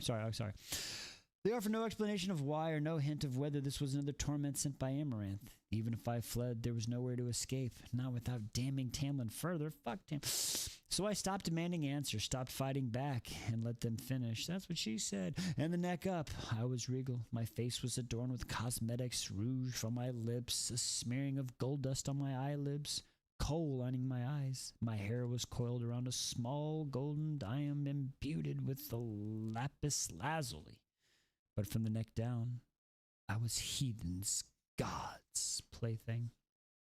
They had continued the pattern of the tattoo on my arm, and once the blue-black paint had dried, they placed me on a gauzy white dress. If you could call it a dress, it was little more than 2 long shafts of gossamer. It was just wide enough to cover my breasts, pinned to each shoulder with each golden brooches. The section flowed down the jeweled belts slung across my hips. They were joined into a single piece of fabric that hung between my legs to the floor. It barely covered me. From the cold air of my skin, I knew that most of my backside was left exposed. The cold breeze caressing my bare skin was enough to kindle my rage. The 2 high fae ignored my demands to be clothed in something else. Their impossible, shadowy faces veiled from me, but held my arms firm when I tried to rip the shift off. I wouldn't do that, a deep, lifting voice said from the doorway, Rhysand leaning against the wall, his arms crossed over his chest. I should have known it was his doing, should have known from the matching design all over my body. Our bargain hasn't started yet, I snapped. The instincts that had once told me to be quiet around Tam and Lucian utterly failed when Rhysand was near. But I need an escort for the party. His violet eyes glinted with stars, and when I thought of you squatting in that cell all night alone, he waved a hand and the fairy servants vanished through the door behind him. I flinched as I walked through the wood, no doubt an ability everyone in the night court possessed. And Rhysand chuckled. You look just as I hoped you would. From the cobwebs of my memories, I recall similar words which Tamlin had once whispered in my ear. Is this necessary? I gestured to the paint and the clothes. Of course, he said coolly. How else would I know if anyone touches you? He approached and I braced myself as he ran a finger along my shoulder, smearing the paint. As soon as his finger left my skin, the paint fixed itself, returning the design to its original form. The dress itself won't mar it, and neither will your movements, he said as his face close to mine. His teeth were far too near my throat, and I'll remember precisely where my hands have been. But if anyone else touches you, let's say a certain high lord who enjoys a springtime, you know? He flicked my nose. And Feyre, he added, his voice caressing murmur. I don't like my belongings tampered with men. He knew! He fucking knew! Ice wrapped around my stomach. He owned me for a week every month. Apparently, he thought that extended to the rest of my life, too. Come, Rhysand said. She will. A beckon with the hand. We're already late. Walking through the halls, the sounds of merriment rose ahead of us, and the face buried as I silently bemoaned into sheer fabric of my dress. Beneath it, my breasts were visible to everyone, the paint hardly leaving anything to the imagination, and the cold air caved, raised against goosebumps of my skin. With my legs, sides of most of my stomach exposed, save for the slender shafts of fabric, it had clenched my teeth to keep them from chattering. My bare feet were half frozen, and I hoped that whether we were going, we would have a giant fire. Queer, off-kilter music brayed through the 2 stone doors that I immediately recognized. The throne room. No, any place but here. Fairies and high fae gawked as we passed through the entrance. Some bowed to Rhysand, while others gaped. I spied several of Lucian's older brothers gathered just inside of the doors. Their smiles gave me were nothing blah, blah, blah. The smiles they gave me were nothing short of vulpine. Rhysand didn't touch me, but he walked close enough for it to be obvious that I was with him, that I belonged to him. I wouldn't have been surprised if he attached a collar and leash around my neck. I mean, listen, anything is negotiable with the price with that man. And you too, buddy. Don't get it twisted back. You ain't forgot about you either. I'm just saying. I'm speaking for everybody here, okay? I'm just speaking for everybody on that spot. You know what I mean? I'm just saying. Okay, sorry. Don't touch me. I belong to him. I would have been surprised if he attached a collar and leash around my neck. Maybe he would at some point, now that I was bound to him. More than you know. The bargain marked on my flesh. Whispers snaked under the shouts of celebration, and even the music quieted as the crowd parted and made a path for Amarantha's dais. I lifted my chin, and the weight of the crown digging into my skull. I'd beaten her first task. I'd beaten her menial chores. I could keep my head high. Tamlin was seated beside her on the same throne in his usual clothing, no weapon sheathed anywhere on him. Rhysand had said that he'd wanted to tell him right at that moment that he wanted to hurt Tamlin by revealing the bargain he'd made. Prick. Schmelling. Wretched prick. Merry midsummer, Rhysand said, bowing to Amaranth. Excuse me. She wore a rich gown of lavender. Lavender. Of orchid purple. Surprisingly modest. I was a savage before her cultivated beauty. What have you done with my captive? She said, but her smile didn't reach her eyes. Tamlin's face was like stone. Like stone. Save for the white-knuckled grip on his arms of his throne. No claws. He was able to keep that sign of his temper at bay, at least. I'd done such foolish things in binding myself to Rhysand. Rhysand with the rings and Rhysand with the wangs and the talons lurking beneath that beautiful flaw. That beautiful, you're saying, like, how do you not? That beautiful, flawless surface, Rhysand, who could shatter minds. I did it for you. I wanted to shout. We made a bargain, Rhysand said. I flinched as she brushed a stray lock of my hair from my face. He ran his fingers down my cheek. Gentle caress.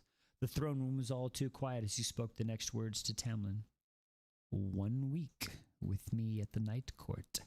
Every month in exchange for my healing services. After her first task, he raised my left arm to reveal the tattoo, whose ink didn't shine as much as the paint on my body. For the rest of her life, he added casually, but his eyes were now upon Amarantha. The fairy queen straightened a little bit. Even Jurian's eyes seemed to fix on me. On Rhysand. For the rest of my life? He said it as if we're going to be a long while. Longer than you realize, girlfriend. He thought I was going to beat her tasks. I stared at his profile. The elegant nose and sensuous lips. Games. Rhysand liked to play games. And it seemed I was now to be the key player in whatever this one was. Enjoying my party, was Amaranth's only reply as she toyed with the bone at the end of her necklace. Dismissed. Rhysand put a hand on my back and steered us away to turn me from Tamlin, who still gripped the throne. The crowd kept a good distance, and I couldn't acknowledge any of them. Out of fear, I might have to look at Tamlin again, or might spy Lucian, glimpse the expression of his face when he beheld me. I kept my chin up. I wouldn't let the others notice the weakness, wouldn't let them know how much it killed me to be exposed to them.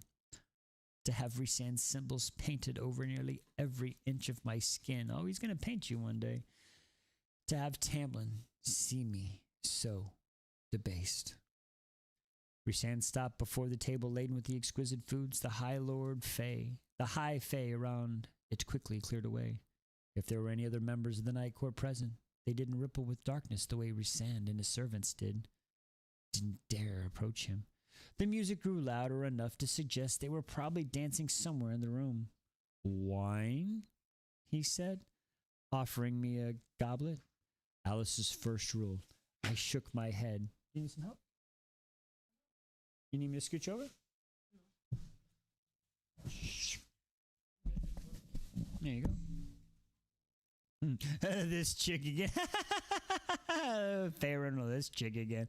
That's funny, Belle. That's funny. Wine, Alice's first rule. I shook my head.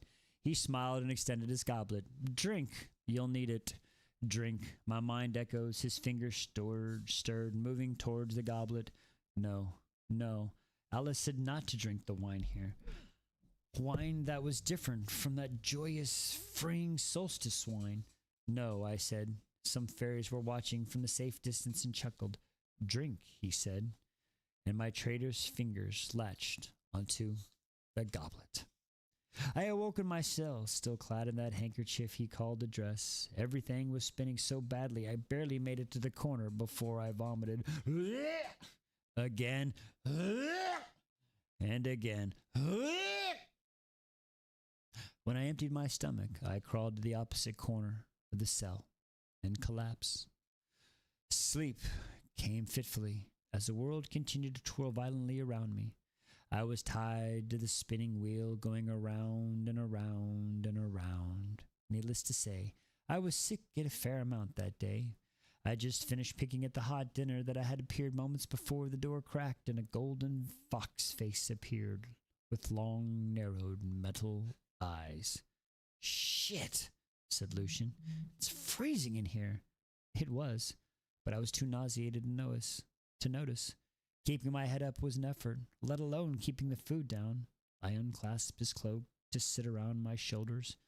Its heavy warmth leaked into me. Look at this, he said, staring at the paint at me.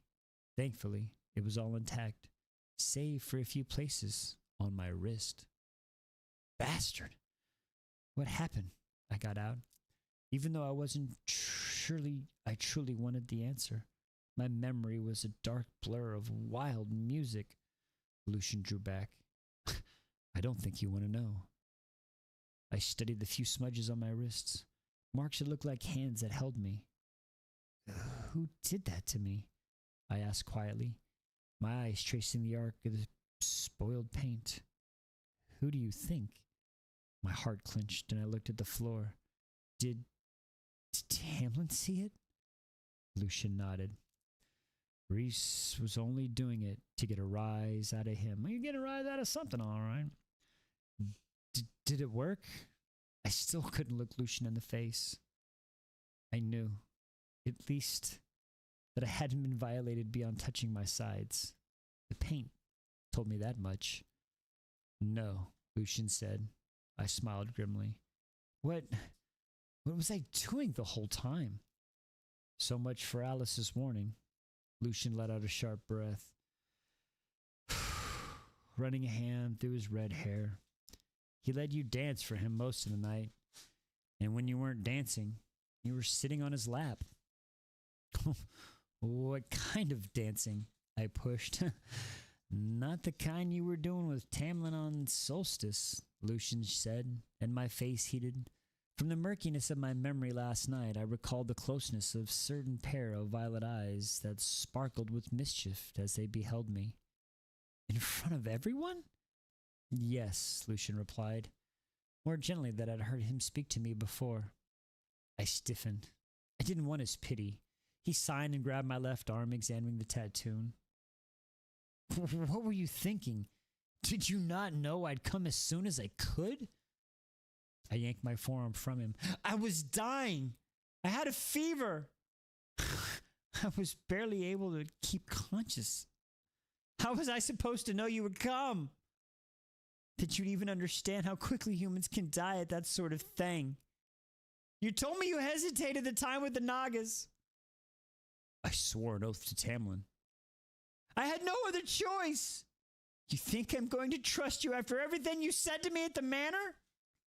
I risked my neck for you during the task. Wasn't that enough? His metal eye whirled softly. You offered up your name for me after all that I said to you. All I did, you still offered up your name. Didn't you realize that I would help you after that? Oath or no oath?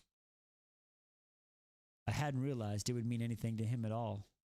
I had no other choice, I said again, breathing hard. Don't you understand what Reese is? I do! I barked, then I sighed. I do. I do. I glared at the eye in my palm. It's done with. So you needn't hold whatever oath you swore to Tamlin to protect me, or feel like you owe me anything from saving me for Amarantha. I would have done it just to wipe the smirk off your brothers' faces. Lucian clicked his tongue, but he remained, rusty eyes shone. I'm glad to see you didn't sell your lovely human spirit or stubbornness to Reese. That feels so much better, Reese. Just a week of my life every month. Yes, well, we'll see about that when the time comes. We will see about that. He growled, the metal eye flickering in the door, and as he stood, I should go. The rotation's about to shift. He made it a step before I said, I'm sorry that she still punished you for helping me during my task. I heard. My throat tightened. I heard what she made Tamlin do to you. He shrugged, but I added, thank you for helping me, He walked to the door, and for the first time I noticed how stiffly he moved. This is why he couldn't come sooner, he said, his throat bobbing. She used our powers to keep my back from healing. I haven't been able to move till today.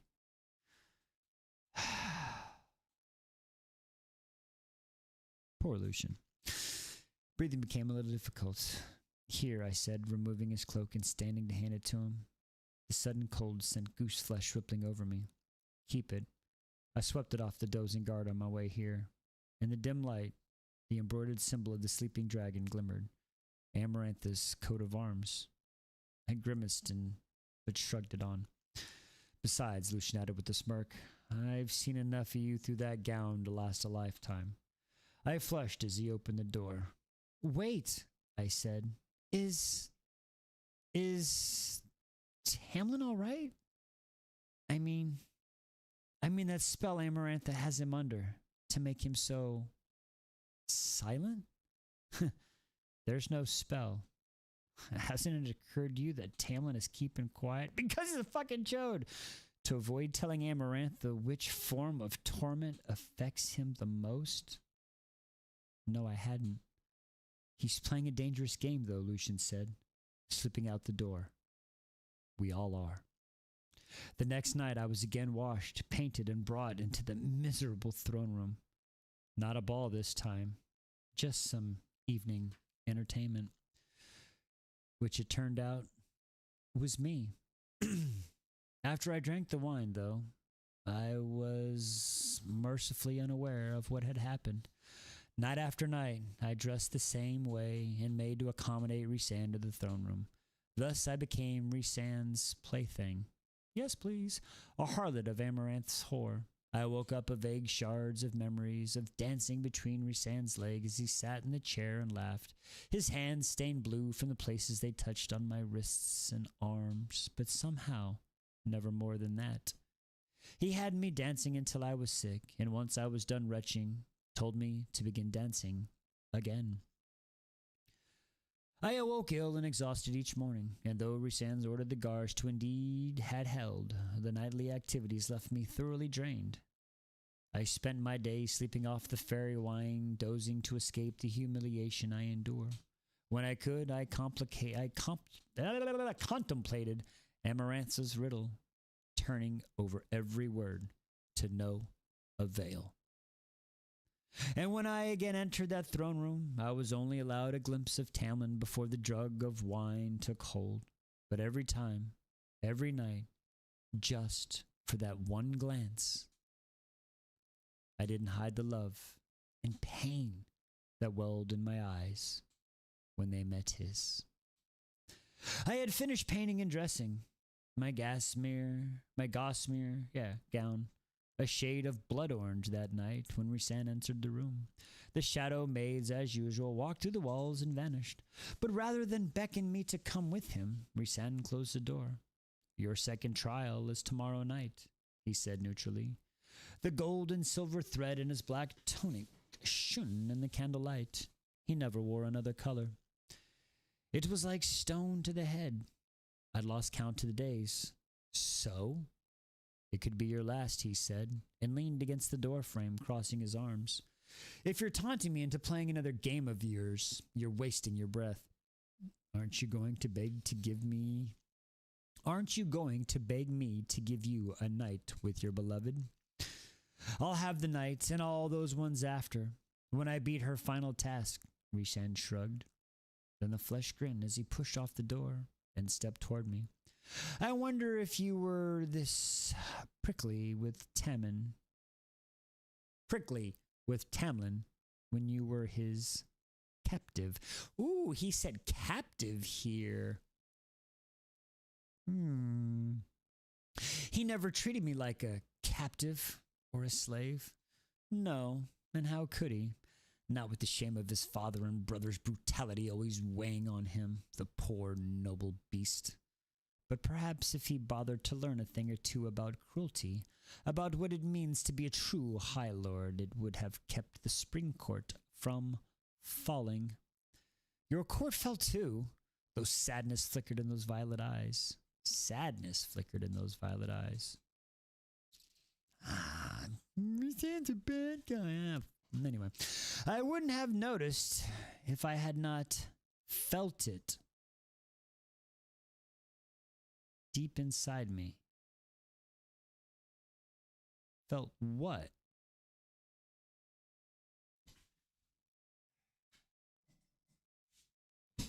Felt it. Felt it. Felt it. Was that the first time you felt it, but you just didn't know? Where the fuck did it go? Are you going to give me the 9 of them? Where the fuck?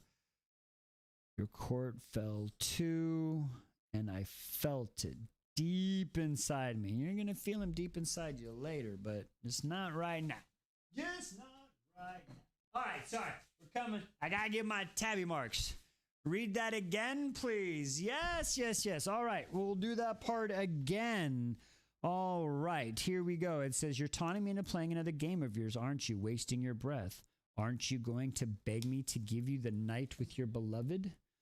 I have that night and all the other ones after that when I beat her final task, Rhysand shrugged, then his face grinned as he pushed off the door. I stepped toward me. I wonder if you were prickly with prickly with Tamlin when you were his captive. He never treated me like a captive or a slave. No, how could he? Not with the shame of his father and brothers, brutality always weighing on him, the poor noble beast. But perhaps if he was bothered to learn a thing or two about cruelty, about what it means to be a true High Lord, that he would have kept the spring court from falling. Your court fell too. Sadness flickered in those violet eyes. I wouldn't have noticed it had I not felt it deep inside me. My gaze drifted to the eye etched in my palm. What manner of tattoo exactly had he given me? But instead I asked, when you were roaming freely on Fire Night at the right, you said it cost you. Were you the one of the High Lords that sold allegiance to Amaranth in exchange for not being forced to live here? Whatever sadness had been in his eyes vanished. Only cold, glittering calm remained. I could have sworn a shadow of mighty wings stained the wall behind him. What I do or have done for my court is none of your concern. And what has she been doing for the past 49 years? Holding court and torturing anyone she pleases? To what end? Tell me about the threat she poses to the human world. I wanted to beg. Tell me what all this means. Why so many awful things have had to happen. The Lady of the Mountain needs no excuse for her actions. But the festivities await. He gestured to the door behind him. I knew I was on dangerous ground, but I didn't care. What do you want with me beyond taunting Tamlin? Taunting him is my greatest pleasure. For now, that'll change. He said with a mock blow, as for your question, why does any male need a reason to enjoy the presence of a female? You saved my life. And through your life, I saved Tamlin's. Why? He winked, something his black-blue hair. That, Feyre, is the real question, isn't it? With that, he led me from the room. We reached the throne room and braced myself to be drugged and disgraced again.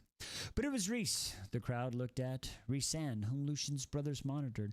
Amarantha's clear voice rang out over the music, summoning him. He paused, glancing at Lucian's brothers stalked towards us, their attention pinned on me. Eager, hungry, wicked. I opened my mouth, not too proud to ask Rhysand not to leave me alone with them while he dealt with Amarantha. But he put a hand on my back and nudged me along. Just stay close and keep your mouth shut.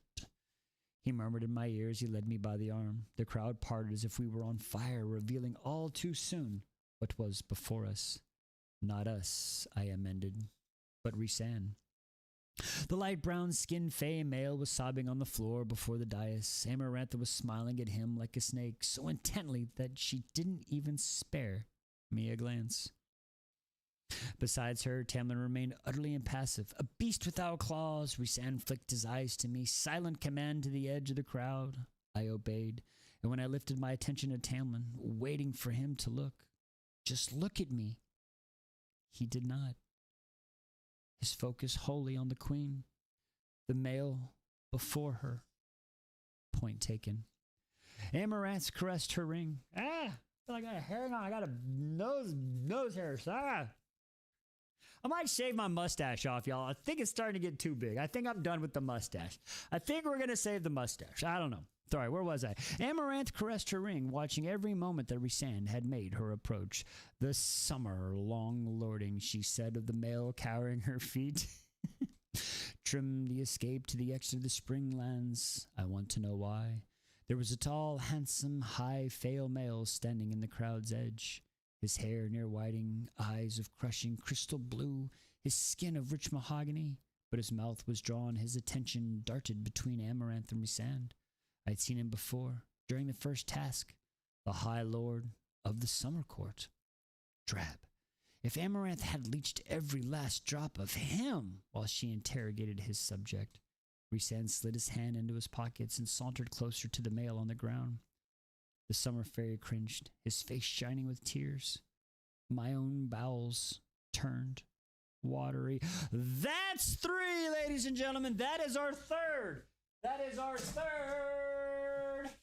That is our third. That is our third mention of watery bowels. If anybody knows, y'all know what you're supposed to do right there. Just in case you didn't. Sippy, sippy, drink it. Where was it? Attention to draw between Amaranth before shining, leaking the golden now not drab. It leached every last drop from his power. He slid his hand in his pocket close to the ground. The summer fairy clenched. My own bowels turned watery. Bam, baby.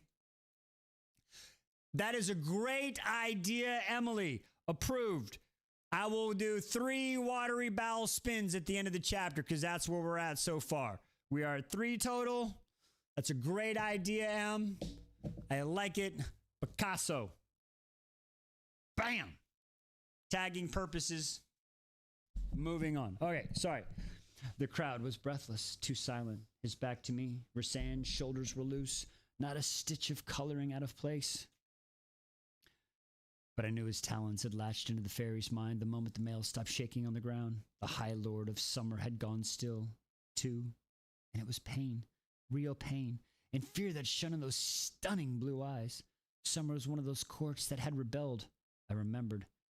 This was a new, untested High Lord who had not yet to make the choices that cost him lives. After a moment of silence, Rhysand looked at Amarantha. He wanted to escape, to get to the spring court, cross the wall, flee south into the human territory. He had no accomplices, no motives beyond his own. Pathetic coward. He jerked his chin toward the puddle of piss beneath the mail. But out of one corner of my eye, I saw the summer High Lord sag a bit, enough to make me wonder what sort of choice Reese had made in that moment. He'd taken the search in the male's mind. But Amarantha rolled her eyes and slouched her throne. Shatter him, Rhysand. She flicked her hand at the High Lord of the Summer Court. You may do what you want with the body afterward. The High Lord of the Summer Court bowed, as if he'd been given a gift, and looked to his subjects, had gone still and calm on the floor, hugging his knees. The male fairy was ready, relieved. Rhysand slipped his hand out of his pocket and dangled at his side. I could have sworn phantom talons flickered from his fingers as he curled slightly. I grow bored, Rhysand, Amaranth said with a sigh. Again, fiddling with that bone. She hadn't looked at me once more. She hadn't looked at me once, too focused on her current prey. Rhysand's fingers curled into a fist. The fairy male's eyes went wide. Then a glance as he slumped to the side of the puddle of his own waist. Blood leaked from his nose, from his ears, pooling on the floor. That fast, that easily, that irrevocably, he was dead. I shattered his mind, not his brain. I said shatter his mind, not his brain! Amarantha snapped, the crowd murmuring around me stirring. I wanted nothing more than to fade back into it, to crawl back into my cell and burn from his mind. Talon hadn't flinched, not a muscle. What horrors had he witnessed in this life, in his long life, if this had broken in the distant expression that controlled? Rhysand shrugged, his hands sliding into his pocket. Apologies, my queen. He turned away without being dismissed, and I didn't look at me as he strode back to the back of the throne room. I fell into step beside him, reining in my trembling, trying not to think of a body sprawled behind us, or about Claire, still nailed to the wall. The crowd stayed far, far back as we walked through. Whore! Some of them softly hissed at him, out of earshot. Amarantha's whore! But many offered tentative, appreciative smiles in words. Good that you killed him. Good that you killed that traitor. Rhysand didn't deny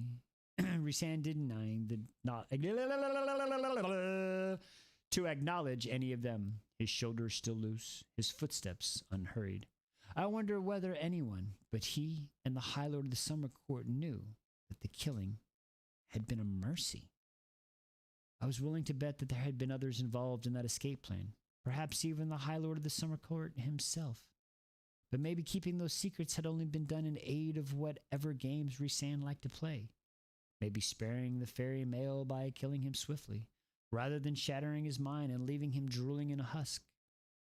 But another calculated move, too. He didn't pause once on that long trek across the throne room. But then we watched the food, the wine, back to the throne room. He handed me a goblet and downed one alongside me. He didn't say anything before the wine swept me into oblivion. All right, let's go. One more chapter. Ooh, how does she know? Maybe she got like this feeling, right? I don't know. I'm just saying. What do we got? Ooh, Jasad. If you need to watch you break, I take whatever I decide to take. Leave my mark so everybody sees that you only worship on your fucking knees. Pull your hair and tell you you're my whore. Hurt you till you're begging me for more. Yeah. Alrighty then.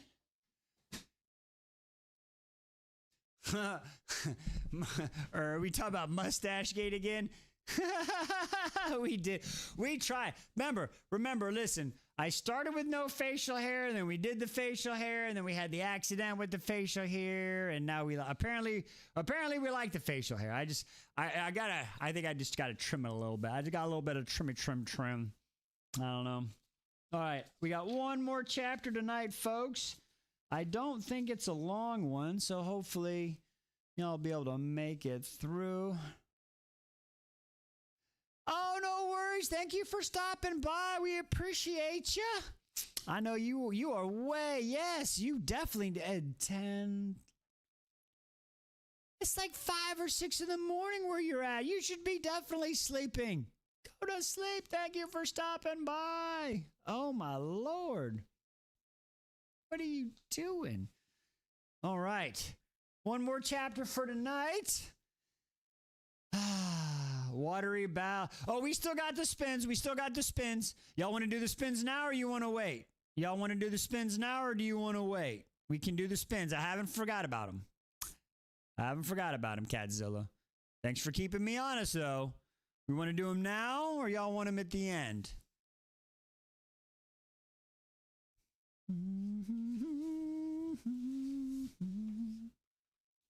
What are we saying? I'm gonna get my drink.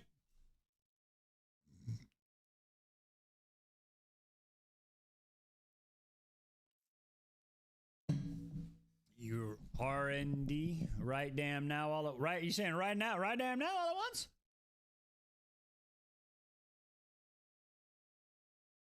Oh, you were at the end. Okay. Empire Storms is good. I understand why you're losing sleep. Empire, it's a valid reason. But go to sleep now. Go get some sleep. You have to function as a human tomorrow. Go get some sleep. But Empire, I can understand Empire Storms. All right. Okay, we'll do them at the end. Let's go. All right, last chapter for tonight. A few pages, folks. Let's get into it. Chapter 40. All right, we just putting the helmet on now.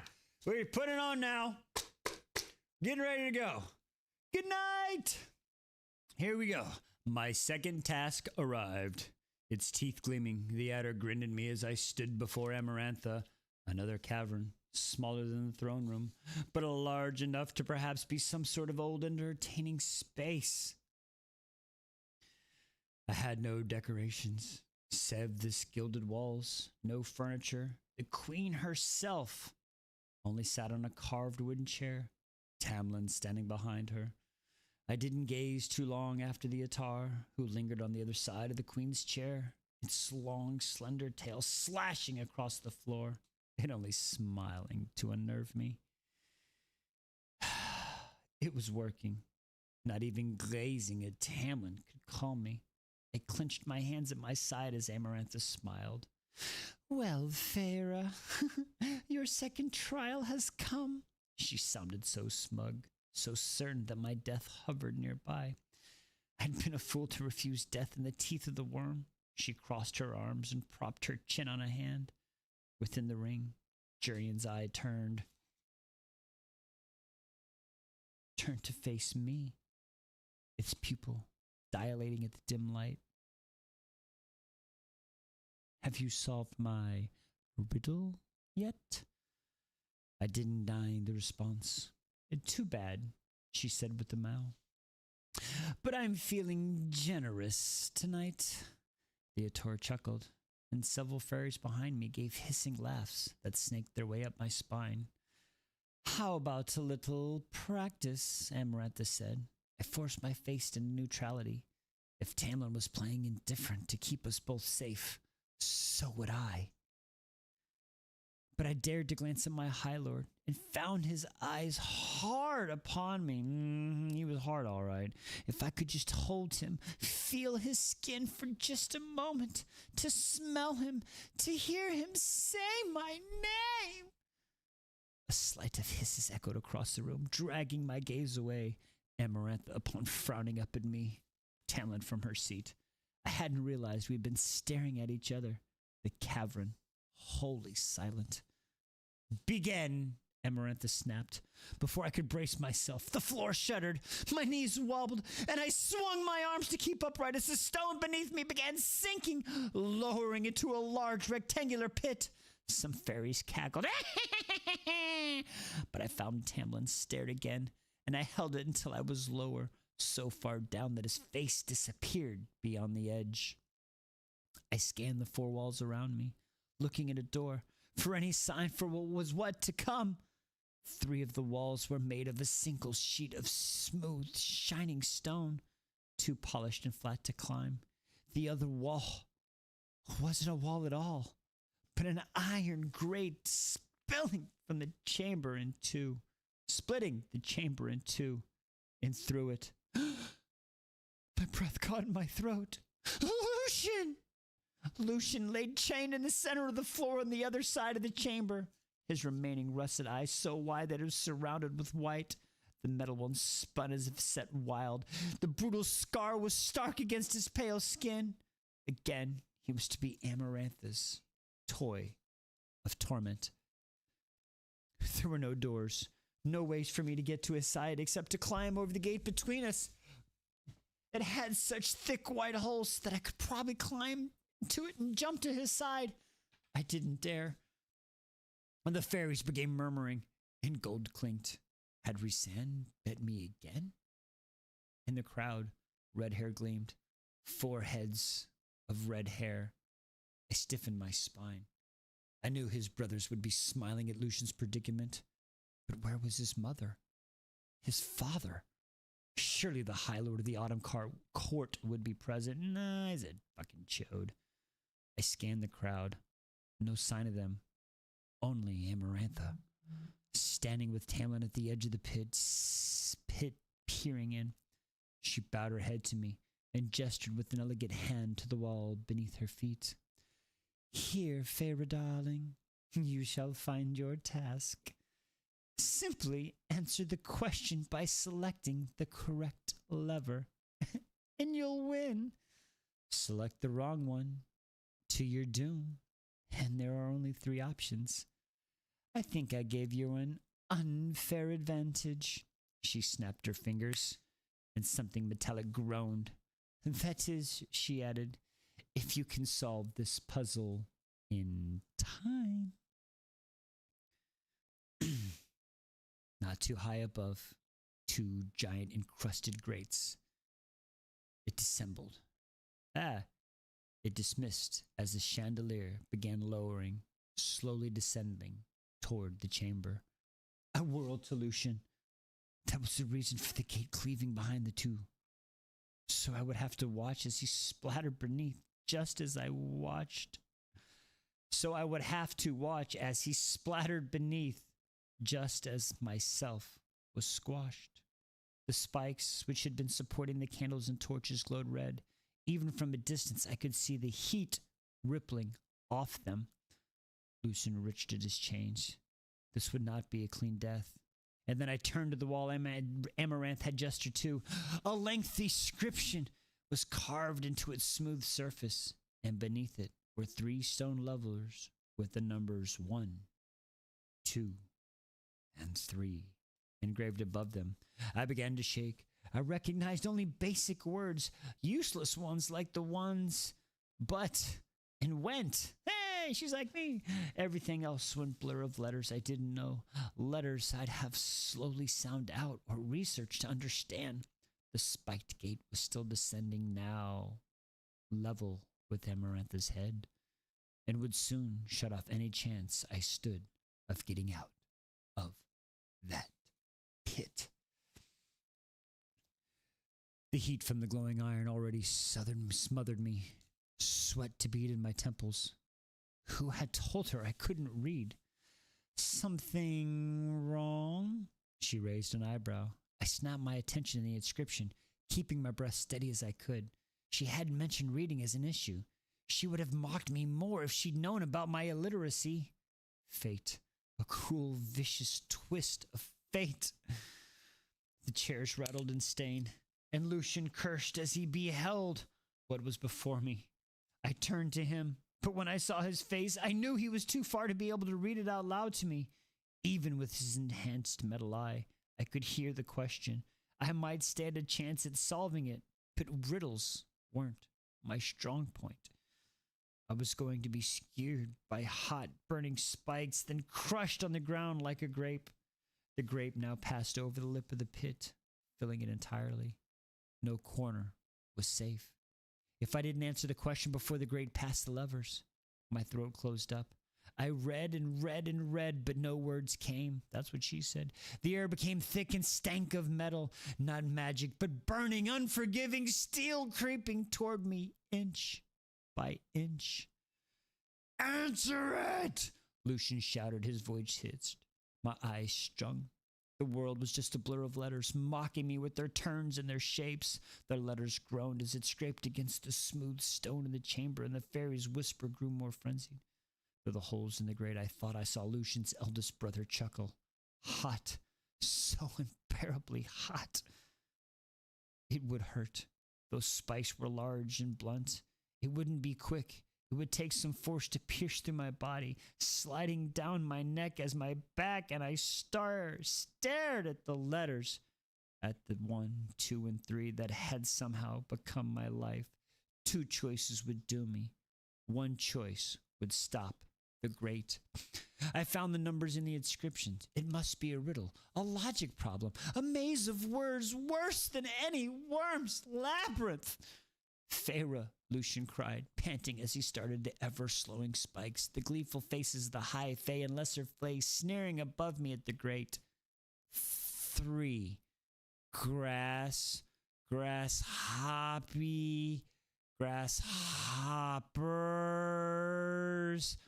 The grate wouldn't, and there wasn't a full body length between my head and the first of those spikes.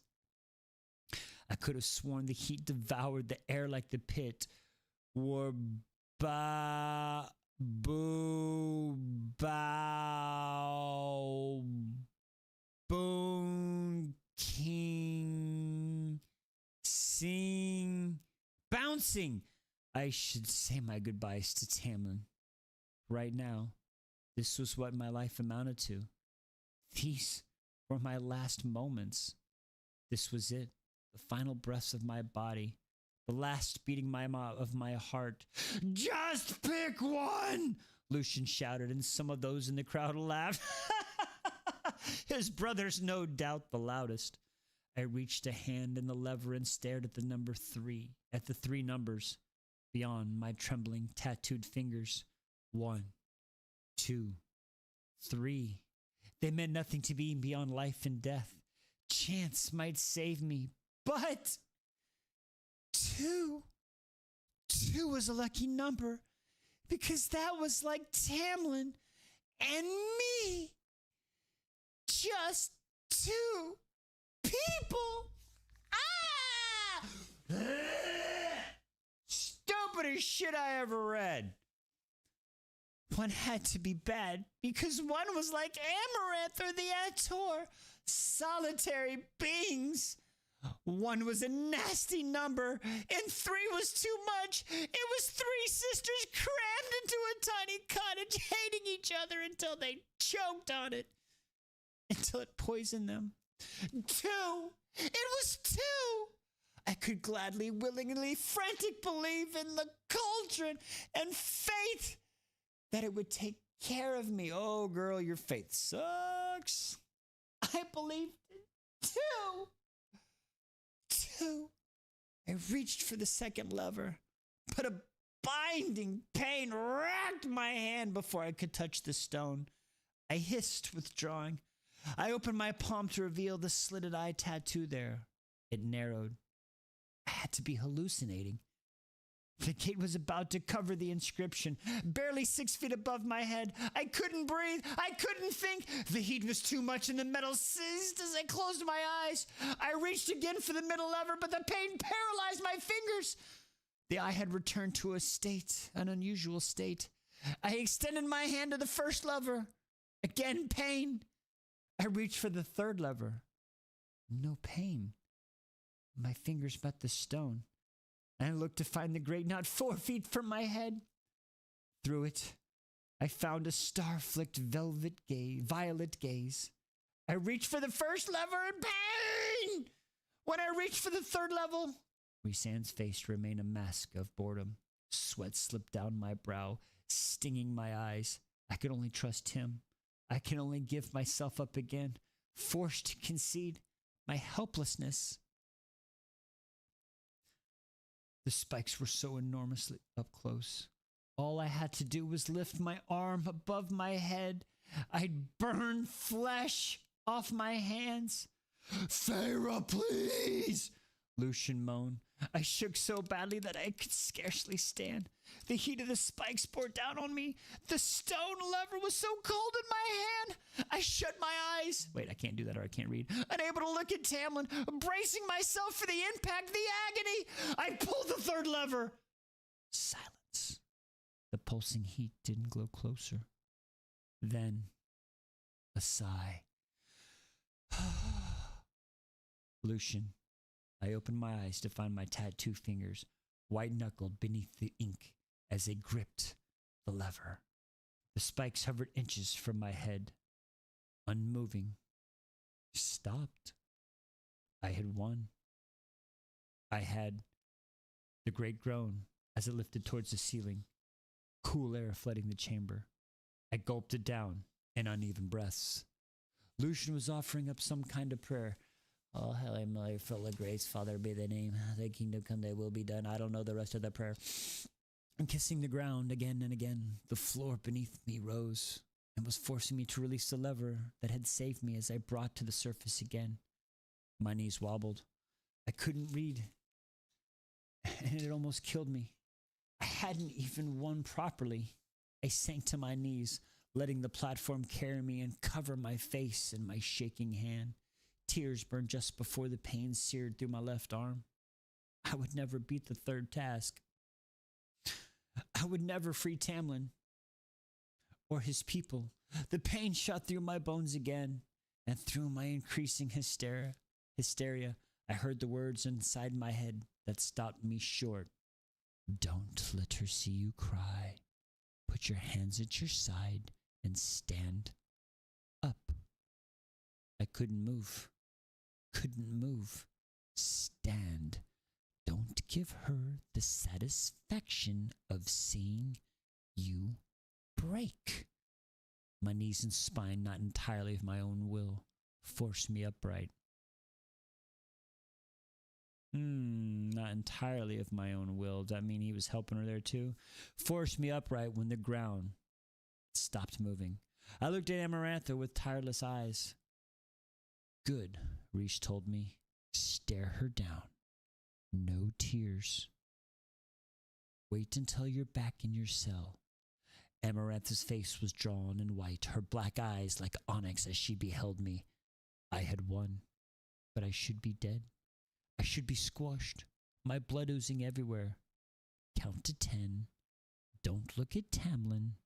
Just stare at her. I obeyed. It was the only thing that kept me from giving out, the sobs trapped within my chest, thundering to get out. I willed myself to meet Amarantha's gaze. It was cold and vast and full of ancient malice, but I held it. I counted to 10. Good girl. Now walk away. Turn on your heel. Good. Walk around the door. Keep your chin high. Let the crowd part. One step after another. I listened to him. Let him keep me tethered to that sanity as I was escorted back to my cell by the guards, who kept their distance. Rhysand's words echoed through my mind, holding me together. But when my cell door closed, he went silent, and I dropped to the floor and wept. I wept for hours, for myself, for Tamlin. Sorry. I wept for hours, for myself, for Tamlin. Excuse me, for the fact that I should be dead and somehow survived. I cried for everything I'd lost, every injury that I'd ever received, every wound, physical or otherwise.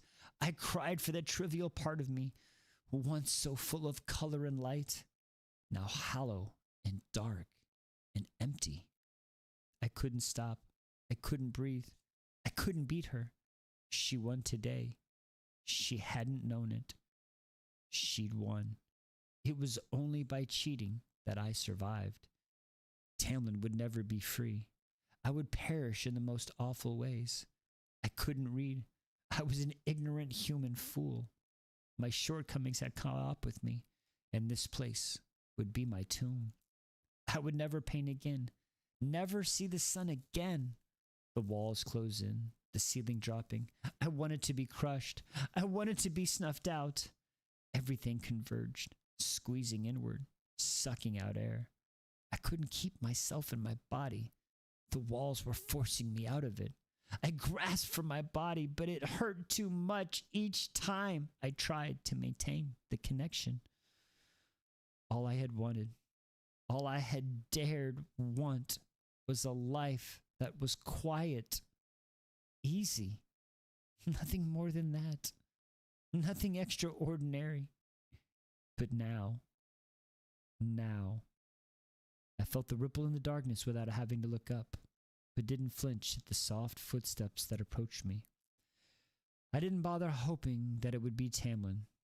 Still weeping? Rhysand. Hey, Ash! I didn't lower my hand from my face. The floor rose toward the lower ceiling. I would soon be flattened. There was no color, no light here. You've just beaten her second task. Tears are unnecessary. I wept harder. He laughed. The stones, wait! As he knelt before me. And though I tried to fight him, his grip was firm as he grasped my wrists and pried my hands from my face. The walls weren't moving, and the room was open, gaping. No colors, no shades of darkness, of night. Only those star-flecked violet eyes were bright, full of color and light. He gave me a lazy smile before he leaned forward. He put away his hands like shackles. I could hear nothing as his mouth met mine, as his mouth met with my cheek. He licked away a tear. His tongue was hot against my skin, so startling that I couldn't move as he licked away another path of salt water, and then another. My body went taut and loose all at once, and I burned, even as chills shuddered along my limbs. It was only when his tongue danced along the damp edges of my lashes that I jerked back. He chuckled as I scrambled for the corner of the cell. I wiped my face as I glared at him. He smirked, sitting down against the wall. I figured that would get you to stop crying. It was disgusting.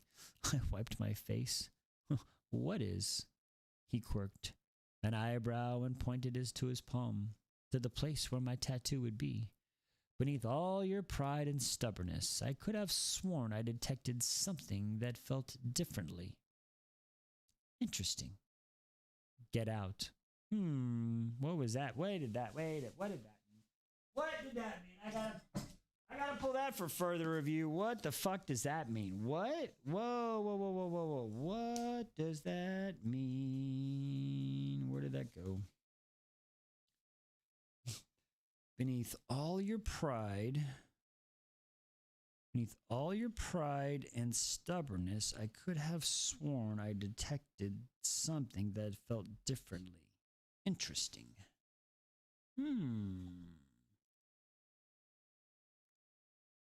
Interesting.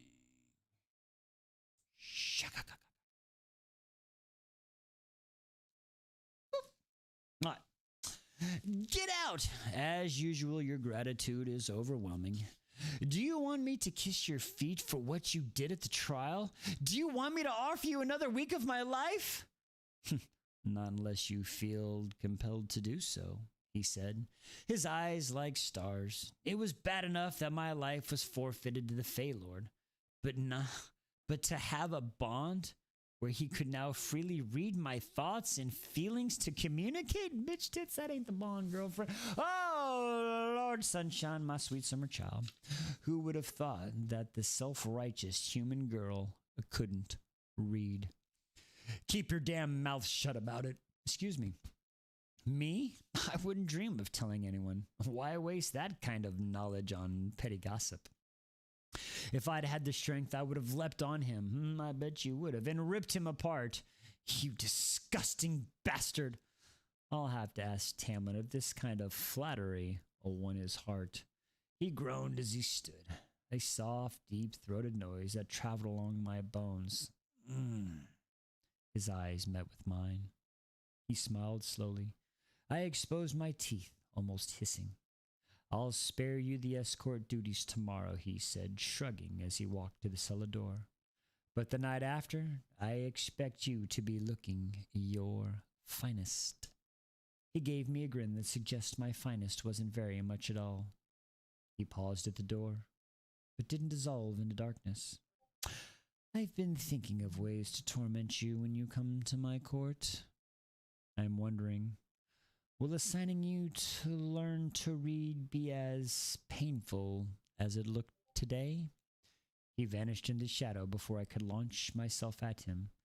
I paced through my cell, scouring at the eye in my hand. I spat every curse I could at it, but there was no response.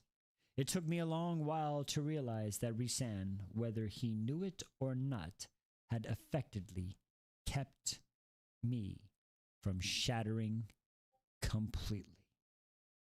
And ladies and gentlemen, that is where we end today. Woo! I'm gonna highlight that one too because he's keeping her from shattering, so that's another point in Reese's corner for good things he did. Like Reese is a bad guy. I don't know why anybody thinks Reese is a bad guy. Some people do. I don't know. Hang on. All right. Let me highlight this, and then I owe you the chapter button, and then we got 3 watery bowel buttons. That's what I'm talking about. All right, here we go. First one. Woo, let's go. I got an itch on my neck. All right, what did we say? Wait a second. What is happening in the chat? So let's get this good girl home every yeah, she sure does. Absolutely. Ooh, honeys, the house of beating wings.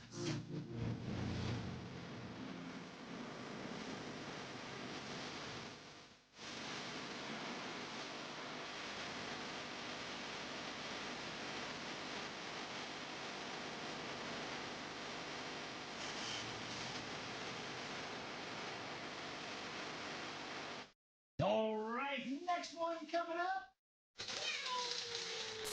All right, that was for the chapter. We got 3 more, and that will be it for the night, folks. I want to thank everybody for coming out and joining us tonight for these 5 chapters. Don't forget, we are finishing A Court of Thorn and Roses tomorrow. We've got some Danon, Crown Prince of the Valbaran Fae.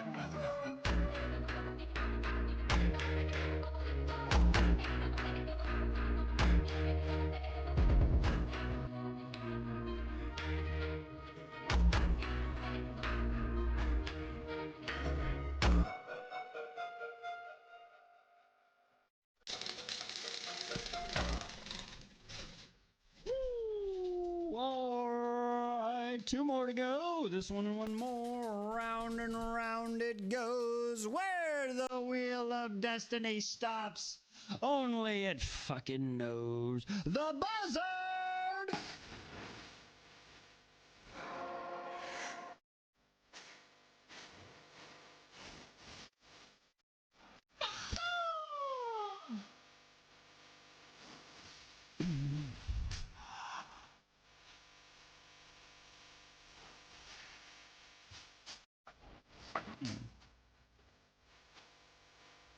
What?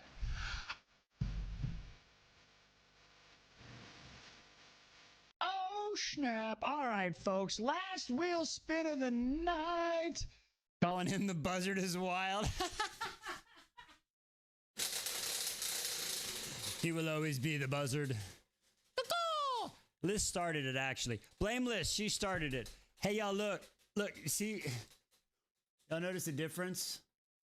Like, you can't really notice the difference. This one's almost out. The yellow, blue's still full. Anyway, digressing. Oh, Jasad era again. All right.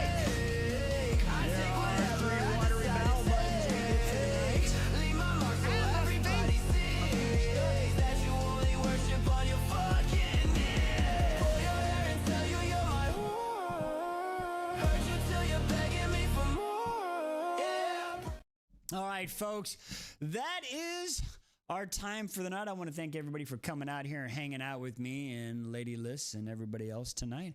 I really do appreciate it. We've got just, let's see, what chapter are we on? We finished, what was that, 40, we're on 45, right? No. Wait, we did 30, we did the 40. What did we do? We did the 40. Yeah, we have 8 chapters tomorrow night. We have 8 chapters left, but it's only like 40 pages. So we're still at our regular hit. It's just there's a bunch of small chapters. So tomorrow night will be our final night.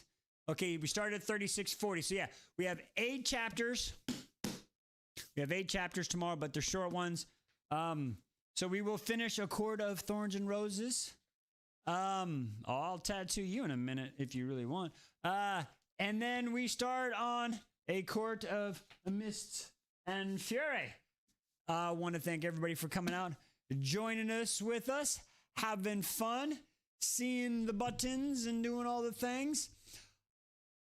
Once again, if y'all have seen my Words with Wise videos for today, please let me know down in the comments if you have any questions you would like to ask them next time we do it. Or if you have anybody else you would like me to see on Words with Wise, please let me know. And we will see you tomorrow. Have a great night, everybody. Thank y'all for coming out and hanging out with us. We will see you in the next one. Have a great night, everybody.